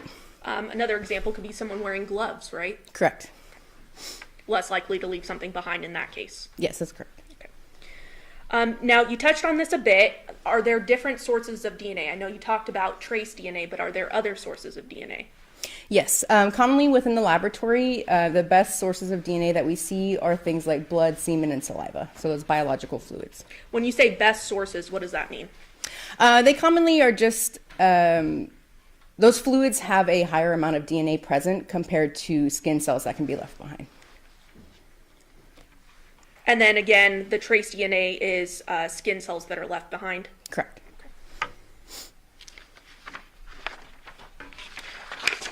Now that we have a little bit of a background, I do want to talk to you about this particular case that you're testifying for today. Did you conduct an analysis on items impounded under an event number 23-15229? Yes, so actually within this case, I did process an item of evidence, as well as another laboratory technologist in the lab. We do what's called group work, so she also did process items, and then I received the electronic data from her. But ultimately, you're aware of all the testing that was done with Correct. these items, correct? Yes. Because you're making the conclusions. Correct. And it was under that event number, those items, correct? Yes. And that's a Henderson event number. Correct. And there were several items that were tested, correct? Yes. Mm-hmm. Can you talk to us a little bit about when the lab is receiving items, how are they packaged? Most commonly, we see items within manila envelopes or brown paper bags. Everything is sealed with evidence tape, and on that tape, it typically has the date and the person's initials and P number, or their personnel number. So that's the person that actually packaged those items, impounded them into the laboratory. And then when we receive those items, they are processed through an evidence technician, and then there is also an electronic chain of custody. And a report number is typically listed on Correct. the items as well? Yes. Okay. Now, when you're conducting an analysis of different items, such as the ones in this case, are there precautions that are taken to ensure the integrity of the items and that remains intact? Yes, so within the laboratory, when we are first receiving a package, we make sure that everything is sealed, there's no signs of any tampering or tears within the package. Then whoever's handling the package does wear gloves and a face mask and a lab coat. We make sure that there's only one item of evidence open at a time, so that way nothing can be mixed up, put into the wrong package. The main thing that we're trying to prevent is any contamination. So whether that could be contamination from us onto the item or from item to item. And then once we examine an item of evidence, we do swap out any paper that we use on our lab bench. We bleach down all of our instruments. And again, we just make sure we only have one thing out at a time. So then, knowing that, I want to turn your attention to some of the samples that you did an analysis on in this case. Specifically, I want to start with the reference standards from both Johnathan Willette, which was lab item 5, as well as Devyn Michaels, lab item 11. You're aware of both of those, correct? Yes. Specifically, the reference standard for Johnathan Willette was in an impound package number 1678-004. Correct. And then the reference standard for Devyn Michaels was in an impound package number 1554-001. Correct. Can you walk us through the analysis done on those items? So with the reference standards, we actually examine all items of evidence first before touching the reference standards. Again, that's just to make sure that there's no contamination between the known samples from the individuals to the items of evidence. And those items essentially undergo the same process. So they go through the extraction stage, quantitation stage, amplification, and then the data is generated from those. Okay. And are these reference standards, do they come in what we call a buccal swab? Correct. So the buccal swab kit is just a little white envelope. Those are, again, sealed with evidence tape. And then inside is commonly a swab box with two, they look like very large Q-tips, and those are what's used to swab on the inside of somebody's mouth. And that's what was done in this case. Correct. Now I want to turn your attention then to an apparent hair lab item 19.2. There wasn't a long analysis on that, correct? No, that was not tested. Okay. And that was just found during your analysis of all the items, correct? Correct. The laboratory technologist found it on another item of evidence, so she just packaged it and put it with the original evidence. Okay. Then going to lab item 1, there was swabs from Johnathan Willette's cell phone screen, is that correct? Correct. And that was from an impound package number 2312-004? Correct. And did you prepare a report in conjunction of your analysis of that sample? Yes. Okay. And your understanding of this sample was that there was a positive presumptive blood test, correct? Correct. So what that essentially means is when we're doing the testing, if we see something that may resemble blood, we use it's essentially a color change test. So the technologist will take a small sample of that, apply chemicals to the filter paper, and if there's a color change, that indicates that it's a presumptive positive test for blood. And in this case, you were aware that the owner of the phone was Johnathan Willette, correct? Correct. So he was then considered an assumed contributor, correct? Correct. We do what's called an assumption when we are aware of, say, swabs are coming from somebody's body or an item of someone's, in this case, it was his cell phone. So I was able to look at the data and assume that his DNA was present. And again, in my conclusions, there was also no foreign DNA indicated. And what is foreign DNA? In this case, foreign DNA would just be from somebody besides Mr. Willette. And there was no foreign DNA, is that right? Correct. Now, are there better sources of DNA than others? I think you touched on this a little bit about blood and saliva and things of that nature having more DNA contained in it. Correct.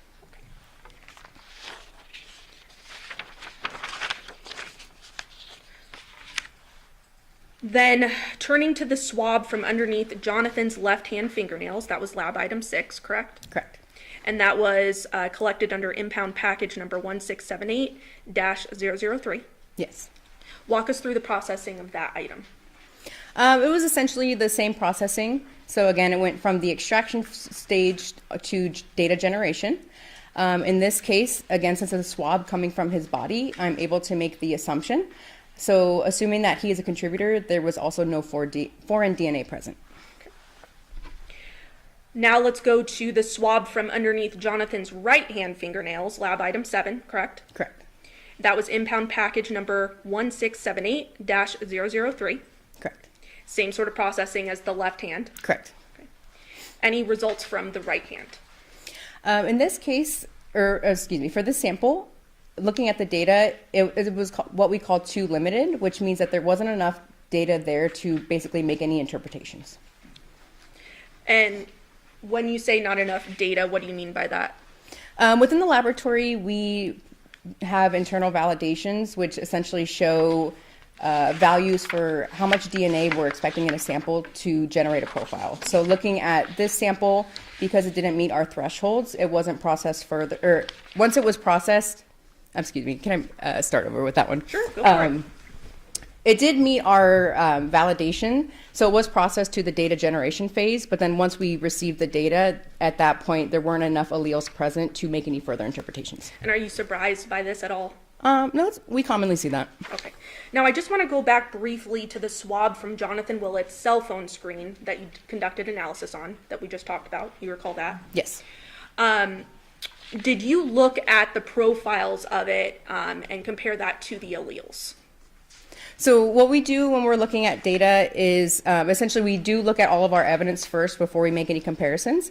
So looking at the cell phone sample, it appeared to be one male contributor. And then at that point, I take that profile and I do compare it to the reference standards. So it was consistent with Johnathan Willette. And the reference standards, plural? Yes, all evidence samples are compared to all reference standards. Okay. And in this case, there were multiple, correct? Correct. Devyn Michaels and Johnathan Willette. Correct. Okay. Moving on then to the swabs of placard number A, that was lab item 2, correct? Correct. And that was contained in impound package number 1951-005, correct? Yes. How was that item processed? For this sample, there was also a positive presumptive blood test. So again, it was a color change test, and the color change was indicated. So the laboratory technologists did take that forward. And then with that sample, when I looked at the data, there was one male contributor detected. And when we're looking at our data, we also generate statistics. So our statistic is called a likelihood ratio. And essentially, what a likelihood ratio is trying to do is answer the question of how many times more likely is it to observe the DNA profile if the person is a contributor than if they are not a contributor. So in this case, I did generate a likelihood ratio for Johnathan Willette. Okay, and do you recall what that was? May I reference my report? Absolutely. Your Honor, may I approach? Yes. And with Your Honor's permission, I believe there's stipulation with defense. If I could leave these reports up here, just because there are multiple pieces of DNA that she may not have memorized. And that's completely fine. Absolutely. Okay, thank you. We're just not testifying from it. So specifically, swabs of placard number A, do you recall the likelihood there? Yes. What was it? So Devyn Michaels was excluded from the sample. And it is 223 octillion times more likely to observe this DNA profile if Johnathan Willette is a contributor than if he is not a contributor. How many zeros is that? It's 223 with 27 zeros. 27 zeros? Yes. Okay. Anything else from that specific item? No. Okay. Moving on then to the swabs of placard number B, lab item 3. Correct. And you conducted testing on that. Yes. Impound package number 1951-005. Yes. And did that item undergo the same processing as the sample from placard A? Yes. I had the same a positive presumptive blood test, and then it was also one male contributor with the same statistic as the previous sample. And what was the statistical conclusion again? It is 223 octillion times more likely to observe this DNA profile if Johnathan Willette is a contributor than if he is not. And was someone excluded? Yes, Devyn Michaels was excluded. Again, 27 zeros Yes, for the inclusion of Johnathan Willette. correct. Anything else from that sample? No. Okay. Moving on to the swab of the lemon ammonia bottle lab item 12. You conducted testing. Yes. That was in impound package number 2102-001. Yes. What was the testing conducted on that item? This item did not undergo the whole process. So once we got to the quantitation stage, it was determined that there was not enough DNA present in order to produce a profile. So we did not take it forward. What determines whether or not there's enough DNA? Again, with our internal validations, that's kind of what determines our values when we're looking at the quantitation stage. And then based on those values, if it doesn't meet that threshold, then it's called we drop the sample, or essentially we just don't take it forward. Now, certain surfaces can provide more conclusions, right? Meaning some surfaces hold DNA better than others. Sure, certain things, say if something is more porous or there's more textured surfaces, that can often be better sources of DNA. But again, it just depends on a lot of environmental things, or if the items were cleaned, things like that. Including wearing gloves, right? Correct. Now I want anything else from that sample? No. Okay. So moving on then to the swab of the soft scrub cleanser with bleach bottle, lab item 13, you conducted testing. Correct. That was in impound package number 2102-002. Yes. And there was testing conducted on that item, correct? Yes.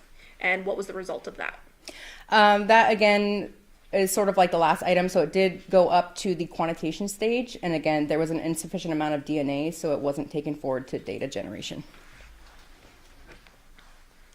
Anything else from that sample? No. Moving on to the swab from the textured surfaces of a wooden stick, lab item 15. You conducted testing. Correct. And that was in impound package number 2102-004/001. Yes. And there was testing conducted on that. Correct. What was the process for that? In that case, a profile was generated, but within the profile, there was indications of a mixture, so I could see that there was more than one person present. But again, because the data was too limited, I could not make any further comparisons.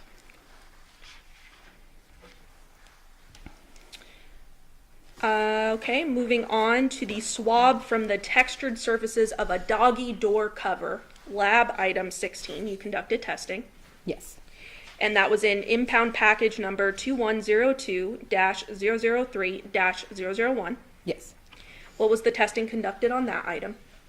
That sample went to the quantitation stage, and at that time it was determined there was an insufficient amount of DNA, so it was dropped at that time.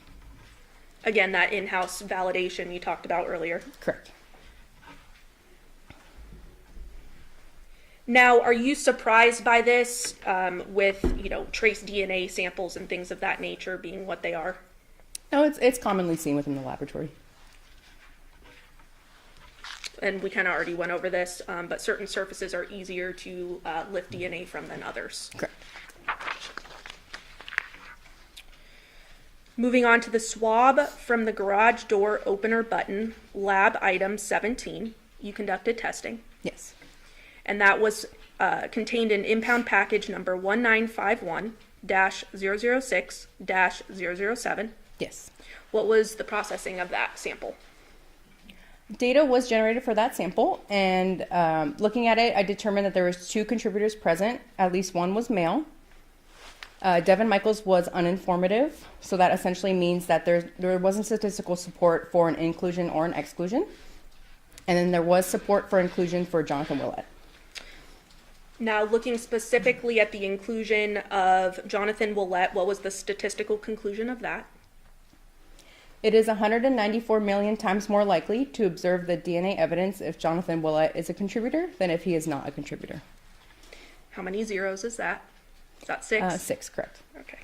Now, you mentioned that it was uninformative regarding Devyn Michaels, correct? Correct. But there was a statistic related to that. Correct. So we do still receive that likelihood ratio. In this case, it was 0.0108. Now, your lab, as well as yourself, conducted analysis on some bags that were impounded, correct? Correct. Now, I want to talk specifically about the swabbing of the outside and inside of the wallet, including all pocket openings, also known as lab item 18.2. Yes. Testing was done on that. Correct. Impound package number 2312-002-002. Correct. What was the testing on that sample? Data was generated for that sample. Looking at the profile, I determined it was a 4-person mixture. At least one was male. And there was actually support for inclusion for both individuals. And then since there is support for both, we do what's called a combined support for inclusion. So that means that we're ensuring that the statistic shows they can be present on the sample together. So you said both. What do you mean by both? Who? Oh, I'm sorry. For Okay. both Johnathan Willette and Devyn Michaels. So both Johnathan Willette and Devyn Michaels are included. Correct. There is support for inclusion for both individuals. And what was the statistical conclusions? Let's start with Johnathan Willette's first. His likelihood ratio was 13.6 times 10 to the 27th, which is the octillion. And how many zeros is that? 27. Okay. And how about Devyn Michaels? 766 times 10 to the 21st, which is sextillion. 21 zeros? Correct. Now, the combined statistical conclusion, what was that? It is 2.8, I'm sorry, I'm going to read this just because it's long, septendecillion, which is 10 to the 54th, times more likely to observe the DNA evidence if both Johnathan Willette and Devyn Michaels are contributors than if they are not contributors. And how many zeros is that? 50. Anything else from that item? No. Okay. Let's move over to swabbing of entire contents of wallet, also known as lab item 18.3. You did testing of that. Correct. And that was contained in impound package number 2312-002-002. Correct. What was the testing on that sample? Data was generated for that sample, but looking at the data, I determined that there was a mixture of at least 5 contributors. In our software program, we are only validated to evaluate samples with up to 4 contributors. So in this case, it's called too complex, so I could not make any further interpretations. Anything else from that sample? No. Moving on then to the swabbing of a knot of plastic bag containing wallet, also known as lab item 18.1. You conducted testing. Correct. And that was found in impound package number 2312-002-002. Yes. What was the testing of that item? Data was generated, and it was determined to be a mixture of 3 contributors with at least 1 male. Johnathan Willette was uninformative, and there was support for inclusion for Devyn Michaels. So you mentioned what uninformative was previously, but you were able to come up with a statistical conclusion still, even though it was uninformative. Correct. What was that statistical conclusion involving Johnathan Willette? The likelihood ratio for that is 6.18. And then how about Devyn Michaels, who there is support for inclusion? It is 90 octillion times more likely to observe the DNA profile if Devyn Michaels is a contributor than if she is not a contributor. And how many zeros is that? 27. Okay. Now you mentioned that there are multiple contributors to this bag, correct? Correct. Okay. Are you surprised by that? No, it's commonly seen. Again, it could be something in the environment, or think about if you get bags from the store, you don't know how many people are touching the bag. So it's commonly seen with trace DNA like that. So if bags are reused multiple times, there could be more than one contributor. Correct. Now, can you talk to us briefly a little bit about transfer DNA and what that means? Essentially, transfer DNA, I can give an example of, say, if we're shaking hands, and then, so I would get some of her DNA onto my hand, and then I go to touch the door when I'm leaving, I could possibly leave some of her DNA on that door, even though she hasn't touched the door yet. So we commonly do see transfer with items, but within our testing, we're not able to say, like, to what degree, if any, DNA was transferred. Moving on then to swabbing of social security card from Johnathan Willette, also known as lab item 19.1. You did testing on that. Yes. That was contained in an impound package number of 2312-002-005. Correct. What was the testing of that sample? Within that sample, it was determined to be a mixture of 4 contributors with at least 1 male.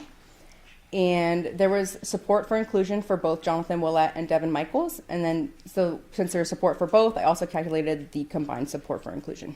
Let's start with the individuals. So let's start with support for inclusion of Johnathan Willette. It is 32.3 trillion, so 10 to the 12th. And then what about Devyn Michaels individually? 413 million, which is 10 to the 6th. And now the combined inclusion, including both. It is 6.28 nonillion, which is 10 to the 30th, times more likely to observe the DNA profile if both Johnathan Willette and Devyn Michaels are contributors than if they are not contributors. So 30 zeros, correct? Correct. Court's indulgence. Pass the witness. Yes, briefly.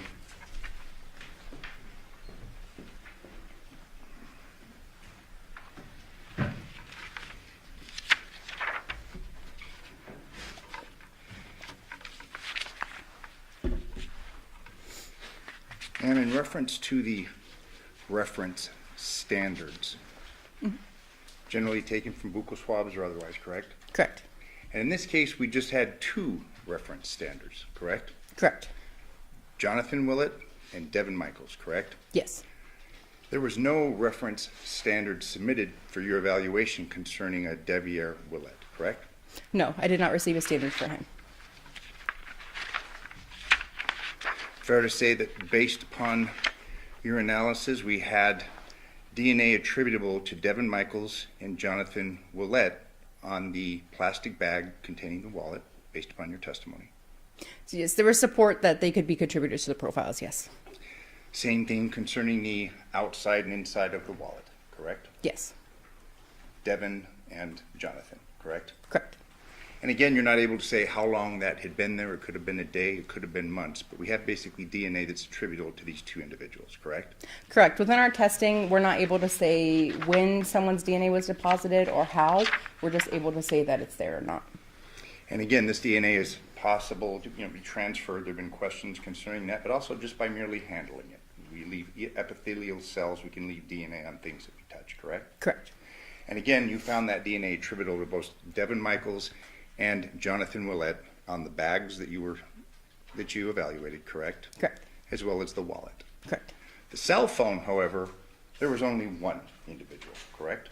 Correct. I was only able to, again, assume Johnathan Willette on the cell phone, and there was no foreign DNA noted. Specifically that of Devyn Michaels, correct? Correct. She was excluded. She was excluded. As far as the swab taken from underneath Johnathan Willette's right hand, that was lab item number 7. Okay. Your findings were the DNA profile obtained is consistent with at least one male contributor, correct? Correct. That would be, there could have been more male contributors, correct? Based upon the wording of this. At least one. Well, for example, for this sample, the data was too limited, so I'm not able to make any further comparisons. I was just able to see, based on certain gender markers that we have, there was data present showing that there was a male, but I wasn't able to make any further comparisons. Okay, and that would be one male in addition to Johnathan Willette, correct? No. So within the sample, I'm not comparing it to his DNA. I'm just essentially looking at the data, seeing that there is at least one male present, but the entire profile is too limited, so I'm not comparing it to Mr. Willette or Mrs. Michaels. Okay, and just so we're clear, you just had the 2 reference standards, correct? Yes. Thank you. I have no further questions. Maybe reverse that?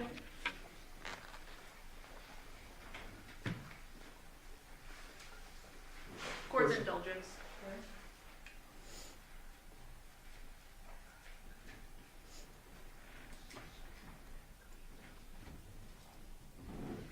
And just briefly, if something has blood on it, is it possible to subsume other sources of DNA as a result?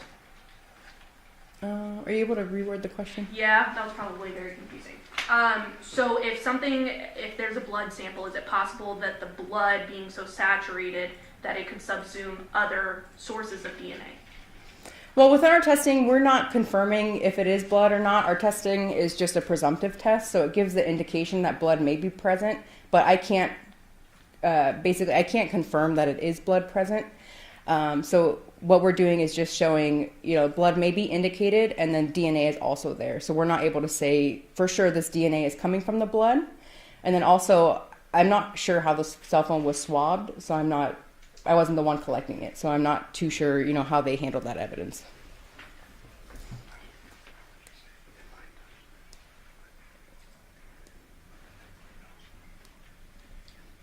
So if I were to touch an item, with my finger, for instance, but then my nose started bleeding and it went on the item, would that make a difference? Well, in that case, I wouldn't be able to tell, if her DNA came from the skin cells or if it came from her blood. Essentially, it would just be showing that her profile would be present. Past witness. Follow-up question. This is my cell phone. I handled it. You'd presume that my DNA would be found on this, correct? Yes. And that would come from the epithelial cells of my fingers on this cell phone, correct? Yes. So presumably, if a person handled a cell phone or carried it, you would expect to find that person's DNA on the cell phone, correct? Correct. And in reference to the cell phone that you had tested, only Johnathan Willette's DNA was found, correct? Correct. No further questions. And no foreign DNA, correct? Correct. On the phone? Correct. Nothing further. Any follow-up? No, Your Honor. Ladies and gentlemen, the jury have any questions for this witness? Okay, please write your question and forward to the table with your name and your jury.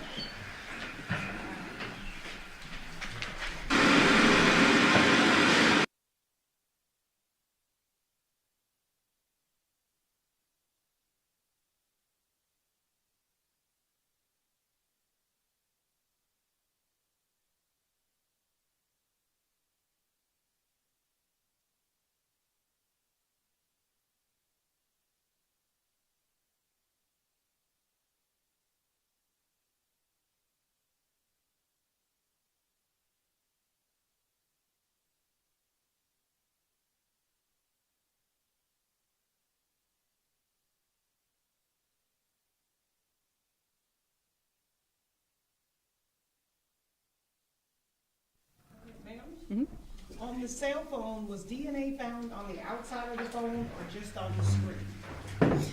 Again, the swabs were collected by the Henderson crime scene analyst, so I'm not sure how they swabbed the phone.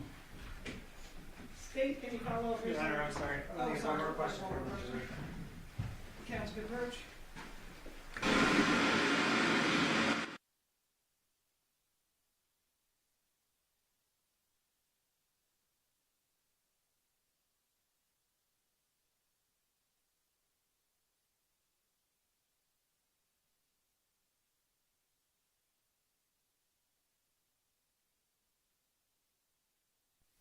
Ma'am, there's been testimony that Devyn and the kids touched the phone. Why would there not be DNA?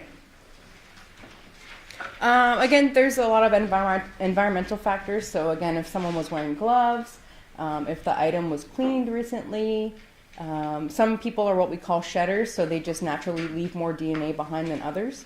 So there's a lot of different factors that can play into that. State, any follow-up based on your question? Court's indulgence.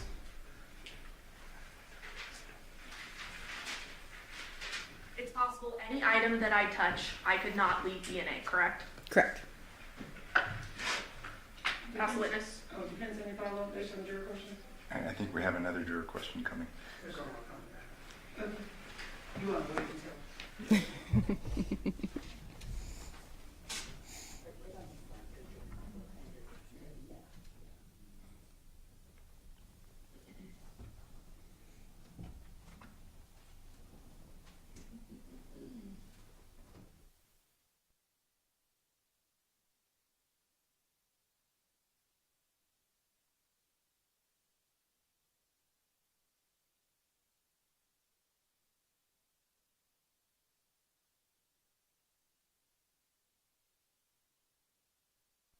Ma'am, would a child be less of a shedder?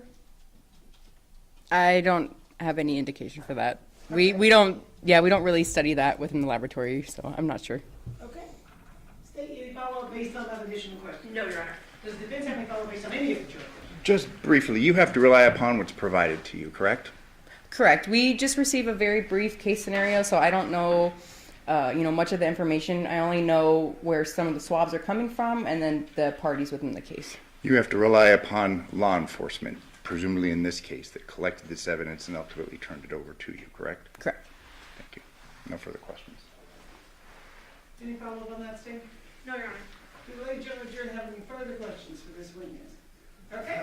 Please write your question on a full sheet of paper with your name and your jury number.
Okay, ma'am.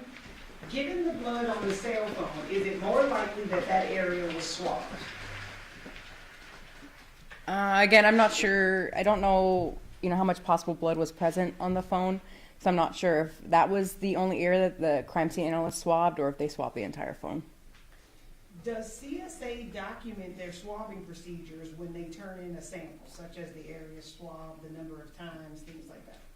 I'm not too sure, especially since it's an outside jurisdiction. I'm not sure how Henderson handles their cases. I do have a couple of questions. State, you're just gotta go to order, Mr. President. Okay, Mr. Justice. Thank you, and that brings forth a question. The samples that you had analyzed on the phone, you would testify that obviously it was Johnathan Willette's DNA, correct? Correct. You're not able to say whether that was in fact blood, are you? Correct. Again, it was just a positive presumptive test for blood. So it was an indication, not a confirmation. Okay, so it could have been epithelial cells and not blood. Correct. It could have been fluid from a blister, something like that, correct? It could be a mixture. So with the test, it is, it gives the indication that it's blood. So not, we're not going to have all these different substances that would give a positive test. There are a few things that could give a false positive, like certain, there's certain food, like enzymes in food that can get, I can't name one off the top of my head, but there's different things like that could give a false positive, but the test is specific to enzymes within our blood. But you can't say that it was blood, correct? Correct. I can't confirm that it's blood. Thank you. No further questions. Any follow-up, Ms. Summer? No. Do the ladies and gentlemen of the jury have any further questions for this witness? Okay, seeing no response, ma'am, you are excused. Thank you very much for your testimony here today. Thank you.